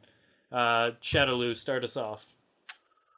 I am visually very impressed by Kotal Kahn. I love the design. I agree. It's long since past time that we've had someone with an Aztec influence. He looks amazing. What lets me down about him, though, is, I suppose, going into what I expected him to be versus what he's actually turning out to appear to be. Because if I'm not mistaken, his design actually appeared in one of the MK9 bits of concept art or one of the endings, and he or someone who looked very much like him was one of the Elder Gods. So when I first saw this and people began making those comparisons, I was like, wow, we've actually got a real-life Elder God, who's not Shinnok, actually competing with mortals. And I was really enthused about that, because one of my problems has just always been this apathetic, out there, not touchable, not tangible role of the Elder Gods I've always just played in MK. And I thought, I'd like to actually really just see one of them come down and take matters into his own hands, for better or for worse. For a while there, I thought, maybe this guy's come to set Raiden straight for screwing up so badly. And so it turns out that he's next in line for the throne of Outworld. I'm okay with that, I guess. But, I don't know. I was hoping for a little bit more. We'll see. We know the stories about his rise and fall, so it's not like I have to sit there and watch, 3 hours of cutscenes about Kotal Kahn's slow rise to power where he stays. But, I don't know. I look forward to what he has in store. I'm trying to remain optimistic. I wish he were an Elder God, if I might sound a little bit spoiled. So wait, let me get this straight. You think he could use a little bit more and you're kind of disappointed? But Ferra Torr's fatality you think is perfect and doesn't need changed in any way? How did this become a thing? Why this fixation on a fatality I plainly despise? Just, we're all stunned by the hypocrisy. Yeah, I just don't get it, man. Oh, God. You just have to go against the grain, don't you? You rebel, you. Without a cause or a hope.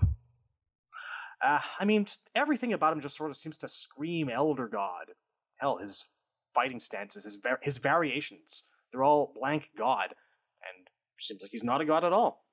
Or that we know of, anyway. We'll see.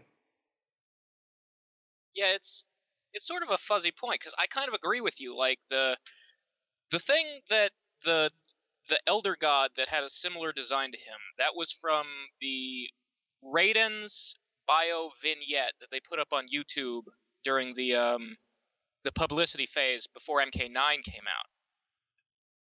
And yeah, I was sort of excited at the possibility of a playable Elder God too, but I still find him intriguing what his actual story apparently is, and I'll say, design-wise, he's my favorite of the new characters so far. And also, like, I think we were saying in the last episode that some of the variations where parts of the characters glowed looked too garish or didn't seem to fit. I actually think the way his tattoos or whatever those lines on his body are glow in all his variations actually fits him really well. Agreed. I think in his case, I really like it. And I think part of that is he's not already an established character. So I think him being brought into this with the different glowing things fits him really well for his different theme, like God and his different powers and themes, etc. So yes, I totally agree with you on that aspect. Yeah. And as far as whether or not he is a god, we don't know for sure, but it's got to be worth noting that his styles are named Blood God, War God, and Sun God. And so it's probably safe to assume that he's not a god. Well, here's an interesting story thing, kind of obscure because it comes from hidden Easter egg text in Deception. Shao Kahn, before he became the Emperor of Outworld, when he was the advisor for Onaga, was actually the equivalent to Raiden in Outworld. He was their protector god. So that you go from protector god to emperor is apparently some kind of pattern with these guys, maybe, because we know that Kotal isn't related to Shao Kahn. He calls himself Khan, like Khan is a title, like it's the word for king. In some of his moves, if you listen close to his dialogue in the middle of fights, he refers to himself as the Khan, like he says, pray for the Khan's mercy. Huh. So, I mean, he could be a god. We don't really know. I feel like it's very possible, nay, probable, that he's probably one of those really, really old, long-lived MK characters who's maybe been through a long period of exile on Earthrealm, and at some point in the distant past, he came to be known by the Aztecs, and it's probably worshipped by them as a god, but he wouldn't be an elder god in the traditional sense that MK fans know it. Yeah, well, I mean, it is interesting if you look at his design. I mean, because it's so Aztec looking, it doesn't really look like it comes from Outworld, because, I mean, you could make an argument that Outworld is like such a mishmash of cultures because it's a bunch of realms merged together, and maybe he comes from one of the merged realms and he just now lives in Outworld, who knows, but most of the, like, characters and designs we've seen from Outworld over the history of the series tend to be sort of Asian. You know, there's sort of a feudal Japan with like a horror skew to it look to them. Yeah. And so he's very different from that. So it is sort of like a wonder his background, where he comes from before he becomes the Emperor of Outworld, and like why he wants to be the Emperor of Outworld, and whether he's an Outworld god or if he's like came from another realm, who knows. Yeah, I'm intrigued to see, like I said, to see exactly who he is, what his role is, and how much of a story presence he'll have, because it's definitely an intriguing character. Any thoughts on his story and all that aspects before we get to gameplay, Temp? I guess I'm in the waiting room when it comes to this character. When I first saw him in the trailer, he was actually my favorite character of the new characters, because he was very safe and inoffensive as opposed to Ferra Torr, which just immediately kind of confused me. And then Devora, who kind of grossed me the fuck out. And now it's kind of the reverse. I've come around on those characters. Kotal Kahn, I need more information. He does look cool, but if you ask me to point out a distinctive feature where I'm like, okay, well, what about this character is blowing your mind? I can't really point at anything. Not even really the gameplay. Right now, this character is just kind of a vague bad guy to me. Even as the Emperor of Outworld, I don't think that's anything special. That could have been a lot of different characters. I mean, it's cool that he is, and he may really own that role, but right now I need more information. The design by itself is my starting point. And it's not a bad design. There's just not one element about it that's really thrilling me at the moment. But I want to like him. I don't want to dislike any character. He's kind of in the middle when it comes to the new characters. He's in a nice little neutral zone, I guess. He's in the friend zone. All right, well, let's move on to his gameplay. What do you think of his gameplay, Razor? I don't know. He looks sort of very slow but powerful. It's not typically to my playstyle. I'm also sort of... We said when we were talking about Quan Chi, the style he has where he lays the areas on the ground that he has to stand in to buff himself. Kotal apparently has a style similar to that, where he summons these totems, and if he's near them or the opponent's near them, they have different effects. Yeah. And I don't know, I feel like the same problem could exist where it's, you have to be very in control of both your mobility and the opponent's to make that effective. His other two styles, War God gives him that big paddle-shaped sword. I think that looks actually pretty interesting. Paddle. We're all thinking about it. Not bowing down to the Khan. That's a paddling. That's a paddling. Yeah, I think that looks cool. I particularly like the way that he'll hit them in the shoulder with it and then yank it back, and it sort of yanks them forward because it's got those teeth that sink into them. Yeah. And his other style, Sun God, with the, I guess it summons like a giant beam, and if he stands in it, he recovers health. Yeah. And then he's also got like a I think he's got a command grab in that one or something like that. I don't know, that looks interesting too. I'm just like, again, my concern with playing as Kotal is that he seems very slow but strong, and I prefer a little more speed unless I'm going for like a straight grappler. Yeah, agreed. Like I said earlier, I prefer a faster character over a slow and strong character, so I don't know if I'll be playing as him very much, but I'll definitely give him a try. I like the way his gameplay looks, and I like the whole theme and how it's tied into a lot, each of his variations very well. You got, like you said, your Sun God, your War God, and Blood God, and I like the theme behind all three and the way they present it, but I don't know if I'll like playing as him as much as I enjoy just like seeing him be played, if that makes any sense. But yes, I agree completely. Yeah. I'm also in the same boat, unfortunately. Now, just looking over his 3 play styles, I don't see one here that particularly appeals to me. I'm a hit and run player. I like to get in, do damage, and get out. And being forced on a surface level to pick between a light focus on grappling, single strong heavy hits, or strategies involving Blood Totem, this does not feel like a character that I'm going to be coming to time and again, sadly. How about you, Temp? Did you pretty much say your piece? He's definitely not going to be fun to watch, because I think he could be viable. I need to check out the startup time on the totems, but like, if he can really get a lot of mileage out of the knockdown game, then that could be cool from a gameplay viability standpoint. Like, if you get a knockdown, even if it does work out, it's not going to be interesting to see him knock someone down, set up totems, then crouch block. No one really wants to watch that. And if it works, though, on a tournament level, I think he'll be really cool. But even if it does work, I don't think it's a great design if your character has to give up their knockdown game, because we've seen that before. Hakan from Street Fighter 4, he relies on oiling up, and you essentially have to give up your mix-up on knockdown just to get that oil. And he's a good character once he has it.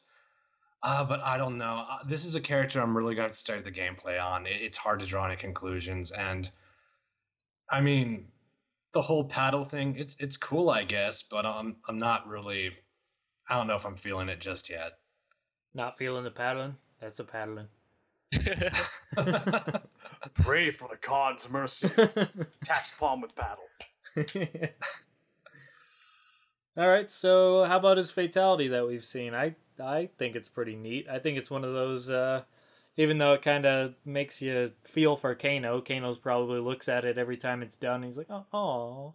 But I like the way it's presented. I like the way it's achieved. I like the fact that he takes out a knife or whatever you want to call that, an arrowhead or whatever the hell it is, and he slices his opponent's chest horizontally across basically their pecs and reaches in, grabs out the heart, squeezes it, and the blood goes into his mouth. So clearly he feasts on the blood a bit and plays up his blood god aspect. What are your guys' opinions on this? This is I think it's simple and to the point, and I think it's done. I don't know why, but my mind didn't go to Kano when I saw the fatality. It actually reminded me of something out of Primal Rage. And that's a compliment. I think the simplicity about it is nice, but you learn a lot about that character by watching that fatality. And just, I think if you watch the finishers in Primal Rage, that was often the theme. Simple, brutal. I mean, for some of them obviously were really bad, but I think of something like, if y'all remember Sauron's fatality from Primal Rage. I think he just stomps on you and you splatter, and that's that, you know. And sure, let's get more of that. I can't. I feel like I'm being redundant by talking about simplicity and practicality for every fatality, but I really can't preach that gospel enough. Yeah, I really like the way it ends with him squeezing it and drinking the blood. Like it sort of reminds me of Scarlet's finishers in MK9. Like it says something about the character. Like he's got this god aspect to him, and he's basically giving himself a blood sacrifice. Yeah. And when a finisher speaks to the character, that's obviously what you want. That's the best way to go about it.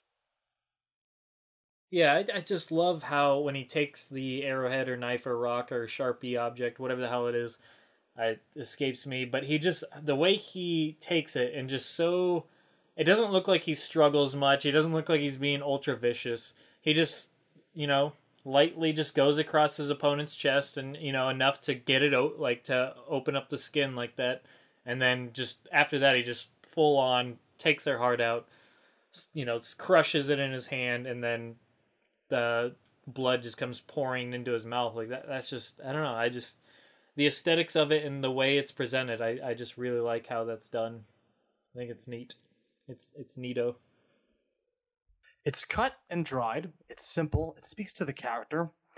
And so when he does the cutting, there's not much of an expression on his face. This is him completing a ritual. This is pretty much exactly what I want to see in a fatality. It doesn't make it into a 5-minute torture porn marathon. It's wonderful. It fits him. Yeah. Probably my favorite out of all of them, to be quite honest. Probably my favorite. Probably, but probably not. Yeah, no, I don't think anybody believes that. I don't think there's any beating Ferra Torr, but hey. We should probably, we'll save that judgment until we see the entire roster's fatality, but I'm pretty sure yours is set in stone. So, all right, any other thoughts on Kotal Kahn's fatality? No, not really. Okay, then. All right. We're good. Good. We're good, all right.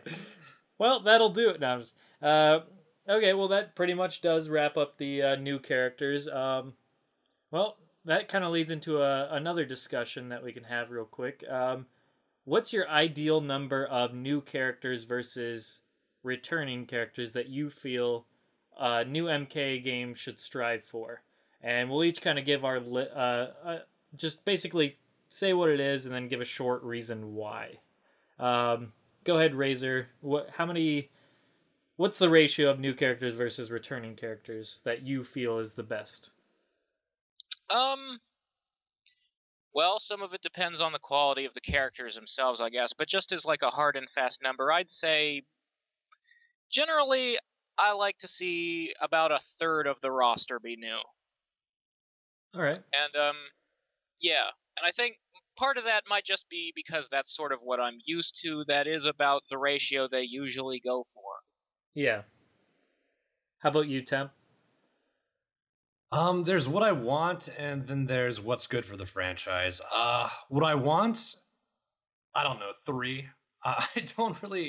I'm not a big fan of adding too many new characters because I've been seeing this trend over the years where everyone's like, more new characters, then we get the new characters, and the next game, no one gives a shit anymore. It's like, okay, that was yesterday's news. Anyway, and I'm like, if you're going to put a new character in the game, I feel like they should have a long-term relevance. And I feel like, and I don't mean to put down any specific group here, but I feel like a lot of the people who want all these new characters, I have a feeling a lot of them are not going to care about Ferra Torr or D'Vorah 2 games from now. And I don't really know if I like that philosophy, if it's even a conscious philosophy. But as for how many there should be, I'll say 5. I think 5's a good number. I think that pleases everyone. You get your new blood. You get to kind of see who worked and who didn't, who was popular, who wasn't. And it's not a gamble. I feel like you carry the essence of the previous game, and yet you still get to add something new. Street Fighter 4, I believe, had about 4 new characters, I think if I'm counting. Abel, Viper, Fuerte. And I feel like I'm leaving someone out. There's But it was there's the big chubby American guy. Rufus, There yes, thank you. And Rufus is actually pretty popular. If nothing else, he has a huge tournament legacy with Justin Wong. So I feel like that's the best of both worlds. And I don't really feel like there's this outcry for new characters in Street Fighter, which there should be. I mean, God, the returning cast, by the time you get to Ultra Street Fighter 4, is fucking ridiculous. And you don't really hear this cry for new blood unless kind of the conversation for Street Fighter 5 comes up. But I don't think there's any consensus on what Street Fighter 5 should be. I see these people who are talking about, yes, new characters, yay. And then the very next post, they'll be like, oh, everyone from Deception sucked. All the new characters from Deadly Alliance sucked. And I'm like, well, what makes you think it's going to be any different this time? Why do you think the characters are going to be amazing? It's like, well, because I've already seen Ferra Torr, and I already know he's better than every new character that was in Deadly Alliance and Deception combined. And I'm like, how the fuck do you know that? We know nothing about this character. And I'm like, okay, cool. I mean, I can't tell you what you like and don't like. I can never argue taste. And I'm not going to call out the sincerity, because I believe these people. I think they really do like Ferra Torr. I think they really do like Devora. I like these characters. I'm not going to rob them of that, but I don't know. In terms of just a sequel and how many characters we're going to bring back, I think 12 new characters is a horrible idea. And I doubt we're going to see 12 new characters based on recent interviews. It sounds more like 8. That sounds like a better estimate. Yeah. But that's my thought. All right, Shadow. Go ahead. Go ahead, Razor. Oh, okay. I just wanted to say quick that I think you're absolutely right. I mean, the answer I gave was basically what I would do, like, in a vacuum, or for specifically MKX. And that's sort of in a situation where you're acknowledging that they're sort of trying to throw away a lot of the older characters and exactly, replace them with, there's empty spots on the list. But realistically, you're absolutely right that, like, when you bring in new characters, those are less slots that you can give to the guys who were new characters in the previous game, who still, they need to keep appearing or else they'll go nowhere. And just, that's why people think characters from Deadly Alliance and Deception sucked, is because they didn't have any really follow through. So, I mean, in a world where you have to acknowledge there are approaching 70 characters in the Mortal Kombat universe, maybe we're getting towards a time where we really need to reduce the amount we introduce each game. Yeah. And I think the problem is people don't even think of the previous games. I feel like people see this gap between MK3 and Armageddon, so they never reach that mindset. They never think of, well, we need to kind of carry over the legacy and develop what we have, because a lot of people aren't even conscious of it. They came back for MK9, so never mind developing what we already have. Most people don't even have that, in front of their minds at the moment. All right, Shadowloo? I think a little under third is a nice balance. A good trick would be to maybe bring back some characters from the past who maybe didn't hit off entirely well the first time through, but gained a little bit of a reputation. One character that I really, really do want to see make a nice big comeback is Reiko. He's not universally hated like, some of the MKDA characters are, but, you need to pick those guys who have got their fans. Give them another chance to, be familiarized and give them a little bit of breathing space. Just under a third of them. Under a third should be new. Rest returning faces, but, vary it up a little bit. Don't just pick the same ones that you expect to see. That's the way I stand on it. Gotcha. See, I'm in pretty much agreement with Temp in the fact, I'd say probably more like a fifth. Like one out of 5, or even just basically for every 5 characters that are returning, then I'd bring in a new character. So on a 25 character roster, you would have 5 of those characters, or no, that's not right. Out of a 30 person roster, you'd have 5 new characters. So on more towards like 25. Okay, so say if we are going to get 24 characters, I only really want to see maybe 4 new characters. But that's because very much like what Temp was alluding to and outright saying, that so many people like to say, I want new characters, but are the same people that condemn the characters that were new in the last game, and the last game, and the last game.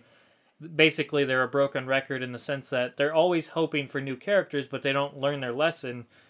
I was never one of those people because I didn't like the new characters starting with MK4. I didn't like a majority of them, so I didn't want new characters. Well, it's not that I don't want any new characters, I just didn't want as many new characters.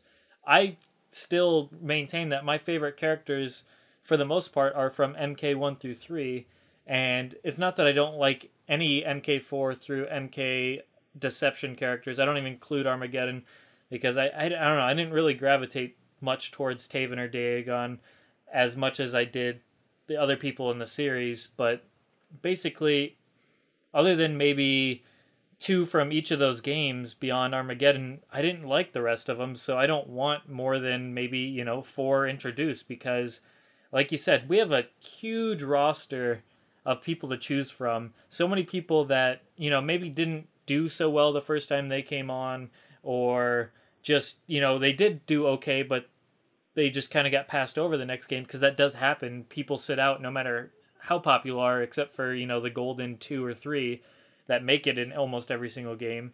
I just don't think it's a good idea to keep adding big amounts of characters. I agree with you that 12 is a huge mistake. If we're going to go with that with MKX, I'll accept it, but I'm not going to be happy about it, because I think we should be maybe getting like 5 or 6 tops. In my estimation, more like 4 or 5, but we'll probably get like 8, like you said. But I don't want to see a bunch of new characters introduced and then half of them go away for long extended periods of time. We could just get 4 new characters and then save the other 4 that you were going to do for the characters that, didn't get or weren't as popular or could be redone, like you said. So I'm in complete agreement with that. I've never been a big fan of new characters after MK3, just because I haven't been wowed by many of them, and there's very few that I want actually brought back.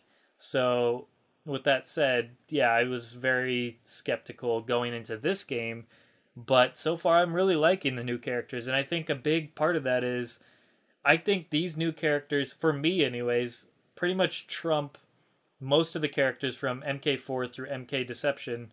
I say most, there's probably 6 characters that I like from that series, or those area of games that I still like more than these 4 characters thus far, but these new 4 just seem so unique and so different and have such personality. They're oozing personality, both in their visuals and their gameplay, that I didn't feel, or I just didn't get the sense of from the previous characters. So, yeah, I think with their new and improved, refreshed imagination and creativity when it comes to creating these new characters, I have more faith in them now, so I'm more accepting of more new characters, but I don't think we should add so many that we drop most of them going forward. I think you should only add what you are planning and hoping to carry on into the future, at least 3 out of 4. If one character gets left behind, that's just the reality of the situation. But, if 3 out of the 4 get left behind, then that's a big problem. I think it actually speaks volumes to how much faith and confidence that that the staff currently appear to have in the new cast. If the rumors about it being almost or near to half the cast being new people is true, in a series that's had historically such amount of difficulty with bringing and keeping new cast members and keeping audiences interested in them, and even after all that, nearly half the new people, half the cast here will be new. They must have a lot of confidence in these guys to be able to pull that off. Yeah, it's a big risk to take. A thing about that is that was only, I don't think that was ever confirmed, and if it was, that's not something that carried on past whatever convention that was said at, because they've gone back, be it Ed or whoever else has kind of brought it back a little bit, brought it down a little bit, because, and I hope that is the case, because I don't want to see more than 10 new characters in this, because there's so many people that do want to see the characters get new chances that were in previous games, and also returning characters from MK9 that are still alive, that still deserve, a spot in this game. So 10 characters though, that does sound about right. That does sound like about just under half. Well, if we're estimating 26. I don't recall if they ever said it would be around half. What I remember is at E3, Ed's quote was that it would be the most new characters since the first game. Yeah. And if you count, there were 10 characters in the first game. I mean, including Shangoro and Reptile. Yeah. So it could be 10 or it could be 9. And then, like later on, he said that it would be as much around the same as many new characters as Deception introduced, which is I think somewhere around 8. It was like around 8 or 9, yeah. And yeah, if it's like 8 new characters, I can deal with that. I mean, I'm going to deal with whatever the hell they give us anyways, because I'm not going to throw a big fit because they went over my new character preference by 1 or 2 or whatever. I don't care that much, but I just don't think it's the right way to go. Like, especially if they don't know what the hell they're going to do following this game. Do we really want to introduce new characters only to reboot the series again, and then just those 10 new characters are never seen again for several games or whatever? I just think that's a bad plan. I just wish there was more planning overall with both characters and, story direction. No, that's true. And even if you stay in the circle of people who do like the Deception, Deadly Alliance, MK4 characters, even within that circle, personal taste is still a factor, because that camp doesn't always agree on which characters were salvageable and which ones were not. I defend Cobra. I think Cobra is totally workable. That's not a very large fan base, but I still think there's something good there. But you're right, though, because I don't want to be unjust to the people who did play those games and did try those characters out and were like, I don't get it. That is a viable voice. I'm not going to rob those guys at all. But on the flip side, though, and I think Razor posted about this, correct me if I'm wrong, Razor, but if a lot of the people who played MK9 never played MK4 or Deadly Alliance, Reiko might not literally be a new character, but he's a new character in every sense that matters. He's new to the people, to the so many millions who only bought MK9 and then played the previous first 3 games, and I feel like to some extent they are part of that classification, but I don't know. What do you guys think? Well, that's the thing. If you're talking about bringing like Reiko or Raiko, I call him Raiko, so I'm going to continue to call him Raiko. But if Raiko is brought back, and he's only been in MK4 and Armageddon, and I'm not going to count Armageddon because that was pretty much an all-in trilogy type of game. So he's only really been in MK4. If you bring him back now, however many years later, 15 years later, or whatever it's been, he's going to feel like a new character, regardless if he was in MK4. And it's the first time he's ever been in a 2D game, and it's the first time he's ever been in an MK game of this quality, because face it, regardless of your thoughts on MK9's story, the quality of the game, be it competitive-wise or just in terms of how much they packed into there and content-wise and the detail they put into each character, it was better than it's ever been. And to bring a character from MK4 through MK Deception into this new level of quality since the WB takeover, they're gonna turn that character into something really amazing, especially with the new characters they're introducing now. If they put that kind of love and attention to detail and personality into a character that was only in one game before, I have full confidence that they could, make, quote unquote, turn chicken shit into chicken salad. Not saying a character has to be chicken shit, but that's the whole idea and mindset, is you can turn somebody that wasn't so great before into something great now. Yeah, they're going to have to change some things about the character and just give them more to work with, but that's perfectly okay. I think in a 2D environment, Raiko could do extremely well. I think he definitely is one of those characters. I mean, I don't want to see every character brought back from that era, and I told you I only like 5 or 6 of them, but someone like Havoc or you guys, I personally like Ashra and Frost and stuff like that, and I think one of them would be really cool. I don't know if Frost is necessary, but I think Ashra, I thought she had a great design, a decent story. I loved her appearance, that she was a lot more conservative, and I'd be interested to see where they take her specials and whatnot in a 2D environment. I think that's a very, very fine line between the likes of a Reiko and the likes of a Jarek. You know, we say characters from MK4 through Deception, and it's a really mixed bag. You've got some characters out there like Kenshi, or I mean, Kenshi's one thing. He seems to be kind of universally popular, and Havoc seems to have a ton of fans too. I mean, I personally consider Havoc kind of a lock for this game, but a character like Reiko, I think, is a perfect candidate. You know, new to the new masses, the new generation of fans, familiar to the old. You know, has oodles of places to go story-wise. Could be more than just a goon. Wonderful. But there, you got characters like Jarek that absolutely no one really wants to see come back. I don't think I've seen anyone say anything nice about Jarek in a very, very long time. He wants to see him. Razor loves Jarek? As much as you like Ferra Torr. Let me put it this way. I don't love Jarek, but I'm probably also his biggest supporter, cheerleader. Yeah. Because here's my philosophy is, even characters I don't like, I don't believe in throwing things away. I believe everything can be improved. I hate Dairu and Darius, but I see potential in them. I do want to see eventually, not all in the same game, but I do eventually want to see all of these characters brought back and something made more of them. Look at what they did with Stryker in MK9. That guy used to be one of the most hated characters in the franchise, and now he's a badass. Look, How many chances do you give a guy, though? Well, no, you see, look, we have to be careful, because what Razor has is called a legitimate issue. It's called Hoarder. No, I'm just kidding. He doesn't want to throw anything away.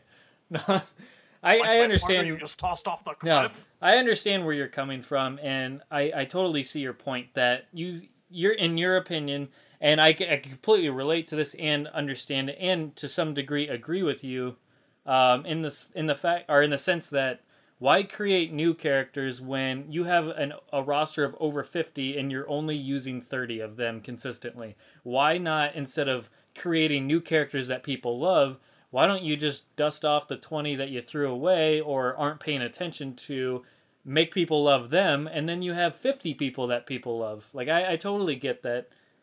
I don't share the same desire to bring back Darius or Dairu. They're two of my least favorites, personally. I don't see the potential in them that I see in, like, bringing Bo or Fujin or Havoc, etc. back, but I totally get where you're coming from. And do I think they can make them cool? I think they can make them cooler and better than they did before, but I don't know. It's just, I feel like if they're still held down by keeping them like they were before, they can only do so much, but I definitely think they can make them better. It's just, do you want to spend the character slot on that particular person, or would I would choose other people before I choose them, and I think you would agree with that, but... Yeah, I mean, well... Yeah. I'm sort of arguing in favor of when I talk about revamping that many characters is that I'd sort of like to see... like when Capcom did the Resident Evil remake? Yeah. I'd like to see something like that done for every game from 1 to Armageddon. Where, like, you're taking the characters and you're, you could put story modes in the remastered versions of those games if you wanted to, put that much work in. And then they'd have the personalities, and if you kept using a 2D engine, because that's obviously superior to what they had in the Deadly Alliance era, you could make something of these characters, and they wouldn't necessarily have to be in the new game, but if you're remaking the game they were originally in, they obviously should be there, and that would be your opportunity to improve them. Or even, it doesn't even have to be a video game. Like, you could make an animated series or something. A lot of games have had books or anime miniseries, something like that. You could do that for certain points in the franchise, and at some of those points it would be appropriate to have a Suhao or a Dairu in the plot, and that could be your chance to polish that guy and make him interesting to people. And if he does catch on because he was in that media, then maybe people would want to see him come back in the game. Yeah. Like I totally see that like being a potential option, but and I don't know. I just for me the idea of replaying, like I like Deadly Alliance, I like Deception, I liked Armageddon at the time that I played them. I really enjoyed them. But looking back, I have no desire to play Deception or Armageddon all over again, and I would not care to see them remastered. I'd rather they put their time and effort into something else. And that's kind of how I feel about some of the characters. Is I'd rather they just put the time and effort into other people. But I understand the reasoning for why you want that, and it's perfectly reasonable. It's just I guess I'm of the mindset that onward and bring the people that you can save. I mean, they could technically save everybody, but I just rather bring the more ones with higher potential still there than the ones that they have to like make an extreme effort to basically bring to, you know, a status that people can really get behind. I don't know. What I'm suggesting is very ambitious. I like to dream big, and it's not realistic. For me, I suppose it's just kind of a matter of how many shots do you give a guy, you know? I like to try to see the potential in most characters, even if they're, you know, universally hated. No one really likes Dairou all that much. I feel like MK needs and deserves and really should have a bounty hunter character. I think that Dairou would have been great for that. I just think that the execution was not there. I'd be up for seeing the likes of Dairou come back maybe one day. But at the end of the day, I think you can only give a certain amount of shots to a certain concept. And, I don't know, after you give a failure of a character one more shot, and if that doesn't click, at that point I feel like it's time to close the chapter, close the book. That's why I wouldn't particularly care to see Jarek come back. That's the way it is for me, you know? Well, I don't know that I'd agree Jarek had a second shot, because I don't feel like Armageddon really was one, I guess. That's just a common theme. It feels like no one counts Armageddon as anything. Oh, I don't. I count it as the game that had Serena in it, and I like it for that.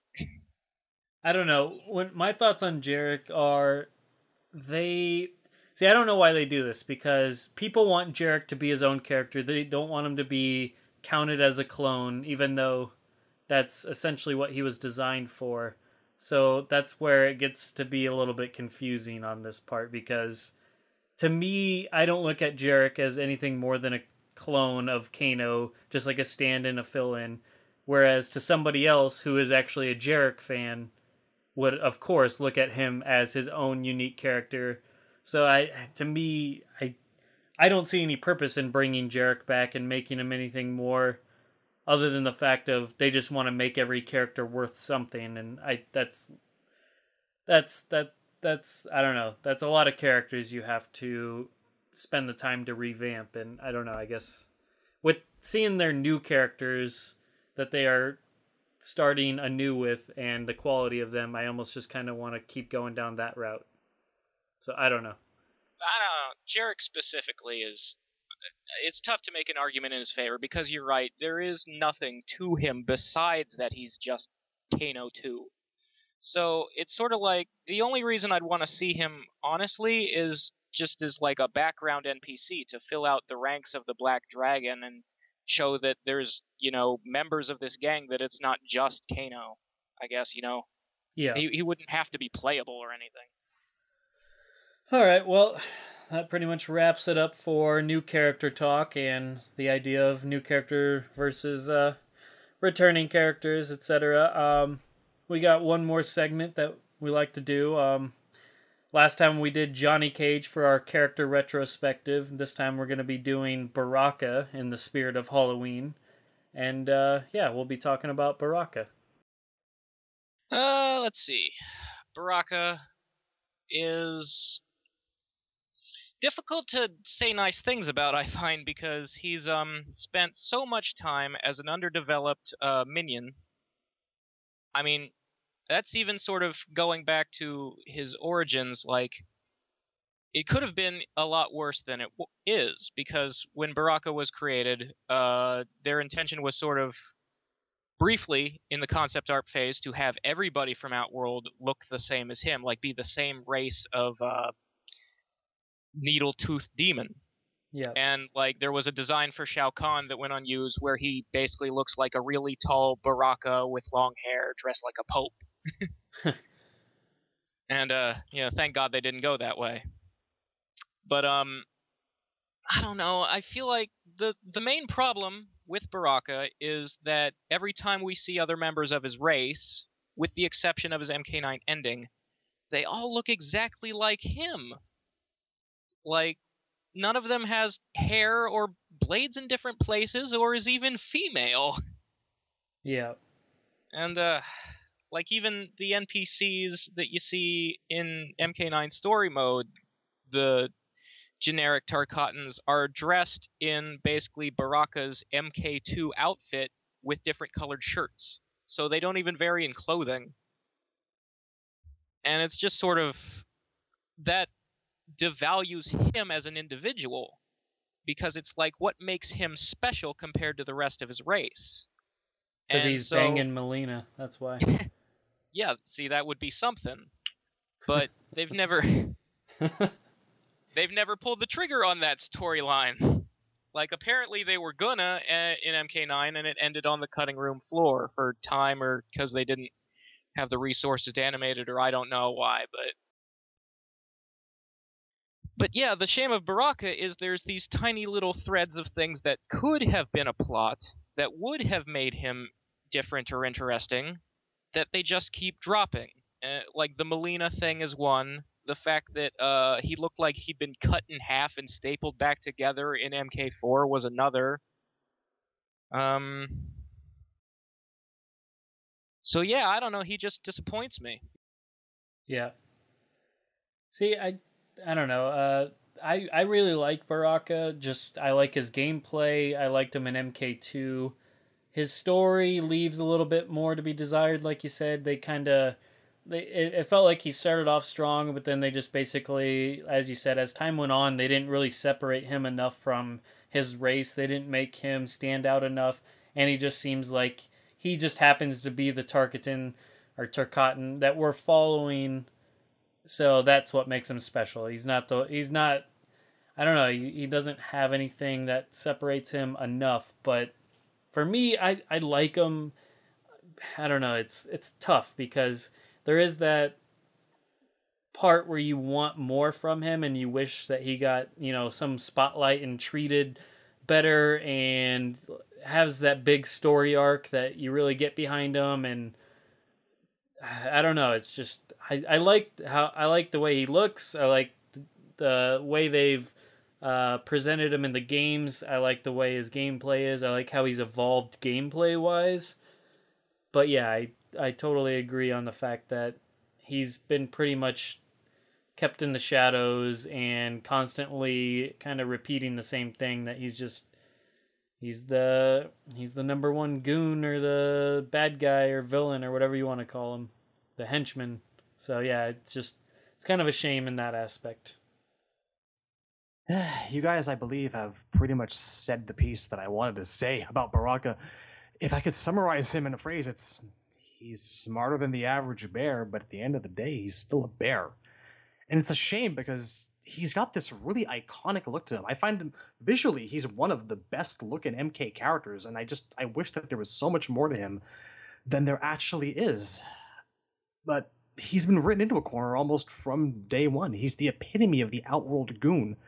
And whenever he comes along, I find myself going, well, he'll be fun to play, but I think nothing of his story because I know there will be nothing there to think about. When he's gone for a game, I don't miss him. When he's gone for 2 games, okay, I could wonder where he is. Where's he been? What's he been up to? Probably not much. I'd like to see him back. And then he comes back, and I don't care again. I like him. I want to love him. But I just like him. That's about all there is for me to say about Baraka. It'd be nice if he had more potential. At the end of the day, I just don't know if he even does. I think it's time for a new Tarkatan.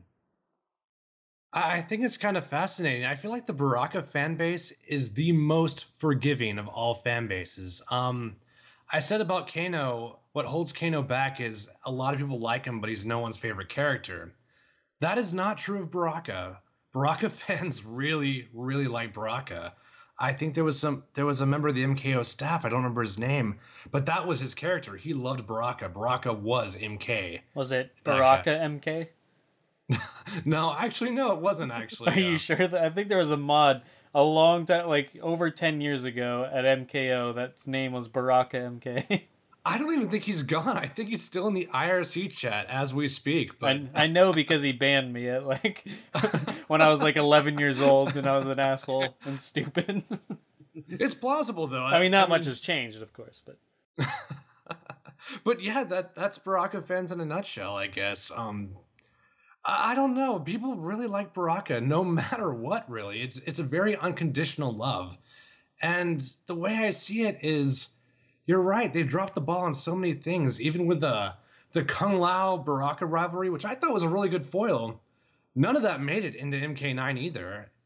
And what's really cool about, or not cool about that, is they had all the material there. They had the invasion of the Tarkatan. They had Kung Lao on screen enough, and if you think about it, what did we take from story mode about Baraka? He basically has really strong feelings about weapon safety. That was the final thesis. He's the only one who knows don't point a shotgun at your face.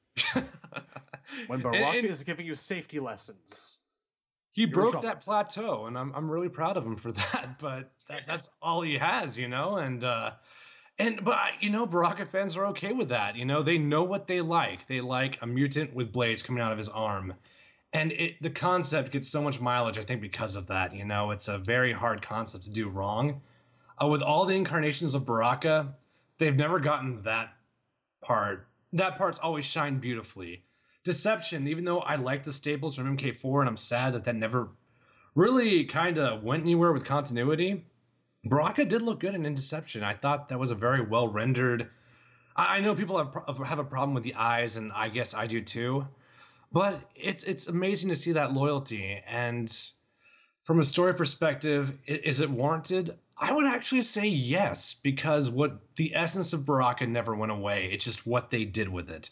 You know, it's not like some other characters where they completely kind of changed the essence of the character. Trying to think of an example off the top of my head. I guess to some extent, maybe Nightwolf, how he was kind of historian. He was I don't know, he basically shielded everyone from Shao Kahn's soul stealing. God, I don't have terminology for this shit. There's no real way to put this into words, but when Shao Kahn stole all the souls, Nightwolf was the guy who bailed out, you know, Raiden's chosen warriors. That's pretty much gone. That's not there anymore. And from what I understand, Nightwolf isn't really just, you know, a historian anymore. Isn't he like this immortal dude who was actually there during the historical events of the Native Americans? Like his bio talks about him like he's, you know, a couple hundred years old, and he was around when like the Indians were wiped out historically, and like because he talks to Scorpion about like how Scorpion's not the only one who's seen his people be murdered, and the difference between him and Nightwolf is that Nightwolf found peace, and you know, Scorpion's still, you know, living off rage and revenge. But yeah, like back in the original MK3, he was like this, just a scholar, like this guy who was part of the real world and, you know, studied shamanism and then put it to use during the invasion because that was the time that he had to do it. And like the whole idea behind him when he was created, like according to John Tobias, was they wanted somebody who was more modern and not just an Indian stereotype. And now that's kind of all Nightwolf is. The actual phrasing was they called him a historian and preserver of his people's culture. He was a guy with a day job. I love that. I missed that, to be honest with you. And some people might like the current MK9 rendition better in terms of story, but it's a big difference. You fundamentally changed the character. We will probably never see anything like that with Baraka. He will always be an aggressive mutant. He will always have blades. And again, the fan base of Baraka, they know what they like. So it's hard to fault NRS outside of the details. I would like more development, but I mean, at the same time, there's other characters I'd rather see developed. So I would take it as a fair opportunity cost, but I do feel a little bad for the fan base because they are so loyal. You know, they stick to that character pretty much no matter what. I think it's because, you know, it's probably a simple love for Baraka in the sense that they like Baraka because he looks cool. He has those giant blades. He's vicious. It's just, I don't know. It's not a love for a character's story or development. It's a simple, this character looks cool. He looks badass, and I'm gonna chop you up. Like, I don't know. It's an incredibly strong design. It's just a shame that there isn't more substance beyond it. Oh yeah, he's a character that gets by on his looks and his gameplay and the uniqueness and the iconic status of said looks and gameplay, but there could be more, and he could reach whole new levels of just, in general, the quality of the character, and can bring in so many more fans to the character if he had the story there. I will say this, he's always a treat to watch gameplay-wise. Baraka is one of my favorite people to see in action. No matter what he does, it looks fun, it looks slick, and it usually looks pretty painful. I think that one of his best deception moments was just like extracting the blade really close range into someone's face. I love that move. That was wonderful. All right. It's interesting because, well, I'm sorry, go on. No. Oh, were you closing shop on Baraka, or? No. You. Okay. And you know what, thinking about it, I don't Understandably. think he's really got much in the way of bad fatalities. I can't really look back on a Baraka fatality and think that was crap. I actually liked the ones he had in Deception. I thought they were a pretty good fit for him. My favorite one of all time is really amusing and yet brutal. Like, he's always doing stuff like with the stab the guy in the stomach, lift him up, spin him, and then just stick the other blade up and let him helicopter his own limbs off. That was a bit crazy, but it was fun. Yeah. Actually, talking about character being delivered through fatalities, I remember that's one of the ones back when I was a kid that really struck me. You had all these characters doing finishing moves, but Baraka in MK2, that was the start of making someone die slowly and painfully. Because he just jammed those blades into your ribcage, lift you up, and you'd squirm and you'd slowly slide down. And I remember thinking, that is one sick puppy. Oh yeah, the Still animation imagine that that now now is great. With camera angles, though, like, that would be an amazing fatality where just zoom in and Baraka's just holding eye contact in the most creepy way ever. I think that would be really powerful. God, yes, that would work wonderfully. Oh, they should revisit it. Well, but Baraka, he was really popular online with Deception. I don't know if you guys played Deception online. It was horrible, but Baraka's everywhere, all over the place. Well, that leads us perfectly into our next part of this conversation, is what was your favorite Baraka? Razor, what was your favorite Baraka? I would have to say MK4 Gold, just because I was really intrigued with the staples and the idea that it was like Kung Lao had done that to him with his hat. You know, it was sort of never really said out loud, but just it was there sort of in an unspoken, like, subtle, hinted way. Just like it was there in my imagination, I guess. Maybe it was all like, maybe it's all headcanon, but it's just that's sort of the most interesting I've ever found Baraka story-wise, because at that point there was some kind of mystery to him, like, how did he get that way, and, you know, is there this rivalry between them, because otherwise both him and Kung Lao don't have a whole lot going on. So I don't know, I just that captured my imagination in a way he doesn't usually do. Yeah. I'd say my favorite Baraka is probably... I'd have to go Deception, just because I felt like that was a strong comeback for Baraka. MK9 Baraka in design and gameplay was really fun. Even MK vs. DC Baraka was really fun to play as and had a cool design. MK2 is obviously classic. I did enjoy MK4, but I think just the Deception Baraka, I felt like he got a lot of attention, and not so much in the, you know, main storyline as much as, you know, I would have liked, but just even the leading up, the promotional material and just the teasers leading into the game, I really liked how they Baraka's come. I mean, he was the first image, if I'm correct, that was released for Deception. Was that him with his arms back, and everybody thought he had that small left arm because it was at such a weird angle of him just drooling everywhere. I really liked that image in the beetle lair, I believe. But yeah, I just thought Baraka in that game had a really cool appearance and gameplay. I'm gonna go and say without hesitation that my favorite Baraka is Ferra Torr's fatality. No, far and away, without question. No, without question, 2. Baraka had something back in 2 that I think, much to his misfortune, he's really lost over the ages, and that's a real element of the alien, the unfamiliar. A lot of the things that Baraka did gameplay-wise, from like the way that he moved back and forth with his arms kind of up and at his sides and fingers kind of clenched, to his jump kick, the way it was done with 2 feet rather than one extended forward and the other a little bit way back. His jumping punch, where he was basically just taking a swipe at you with both hands in midair.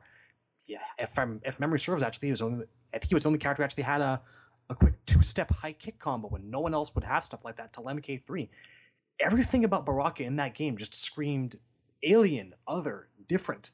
Actually, there's something else I just remembered, that they made his teeth for the costume by putting a couple of Lee press-on nails on a Nosferatu mask. Originally, his teeth seemed a lot more silver than bone-like. And I've always found that design-wise and character-wise, he lost something after MK2 that I really, really do want him to get back at some point. I feel like the Tarkatan race could have been a lot creepier if they'd gone more down that avenue, down that vein. I'm not going to say that they're just a bunch of angry assholes with blades coming out of their arms, but MK2 Baraka had something that I think that the race could use a little bit of revitalization through using. That's where I stand.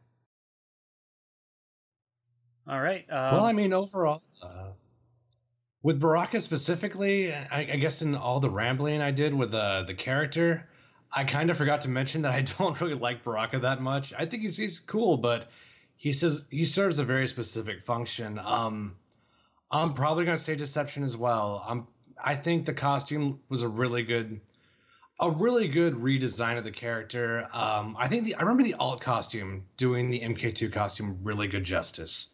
I think. I mean, my memory's kind of vague on that, but it was a pretty good likeness. It was. I remember being very strong, so I'll probably go Deception overall. All right, Shadowloo, what was your favorite Baraka fatality? I think I've already covered that at length. Slowly sliding down the blades a la MK2. How about you, Temp? Shadowloo said it best. I couldn't agree more. Razor? As silly as it is, I think I'm going to have to go with the one I mentioned where he spins you like a helicopter and cuts off your limbs. But Shadowloo's is a good second. Yeah, it was between those two for me as well. And ultimately I went with the MK2 lifting you up and slowly sliding down just for the pure intimidation factor. If just imagining what it would feel like, I mean, beyond the fact that you are dying, so of course, that's quite intimidating as it is, but the fact that he lifts you up and literally just stares at you and you just slowly sink down and your dying, last little bit of, consciousness and life, you're just staring at this vicious face as you slowly slide down these blades. That factor alone just makes me feel like that would be a far creepy environment than him lifting you up and slicing all your limbs off as you spin around, which would not be good either. But I don't know. I just think it's the pure intimidation and simplicity and presentation of it that just comes off so satisfying in that fatality. I'm flashing back to the old Jeff Roven novel, the old Jeff Roven MK novel again. I'm remembering something now. Going back to what I was saying earlier about that element of the alien and how strange he looks. Just, looking at him for the first time, looking at Baraka, what did you feel? You didn't think of him as a guy. You thought of him as this weird alien thing. And just thinking about the Roven novel, I remember I think it was Sonia's examination of Baraka the first time she ever saw him. The phrase was something along the lines of, She took a look at the creature standing before her in a ceremonial dress robe and couldn't help but wonder why not. That's how creepy and strange that Baraka originally was. This thing with a mouthful of metalish teeth that doesn't seem in any way, shape, or form human. That's the Baraka that I miss. And with that, we leave you at the end of this episode. Please flip over to side B. No, yeah, if I just hope Baraka gets a better shake going on into the future if he's brought back into MKX or a future game. Yeah, that'll pretty much cover it for this episode. For real though, if you guys liked the episode, be sure to let us know, and if you didn't like it, be sure to let us know. Give us some good feedback going forward. If the episode's too long, let us know. If it's too short, let us know. We'll do 5 hours if you want 5 hours. Like, comment, and subscribe. Do. Yeah. Nope. You don't have to do any of those things if you don't want. No, we prefer you. The choice not... is yours. Yeah, we prefer that you do, but no, it's up to you. But yeah, so that pretty much wraps us up for next week. I'm not sure what we'll be doing for sure yet. Part of me's thinking that we should probably do our top characters that we want in the next are into MKX before any more characters get revealed. Earlier than better, or earlier rather than later. So yeah, just give us some feedback and we'll let you know. And if you want to be a guest on the show, message one of us, the whole spiel if you listen to the first episode. And that'll do it. So, for Razor, Temp, and Shadowloo, goodbye. Ciao. Bye, everybody. Take care.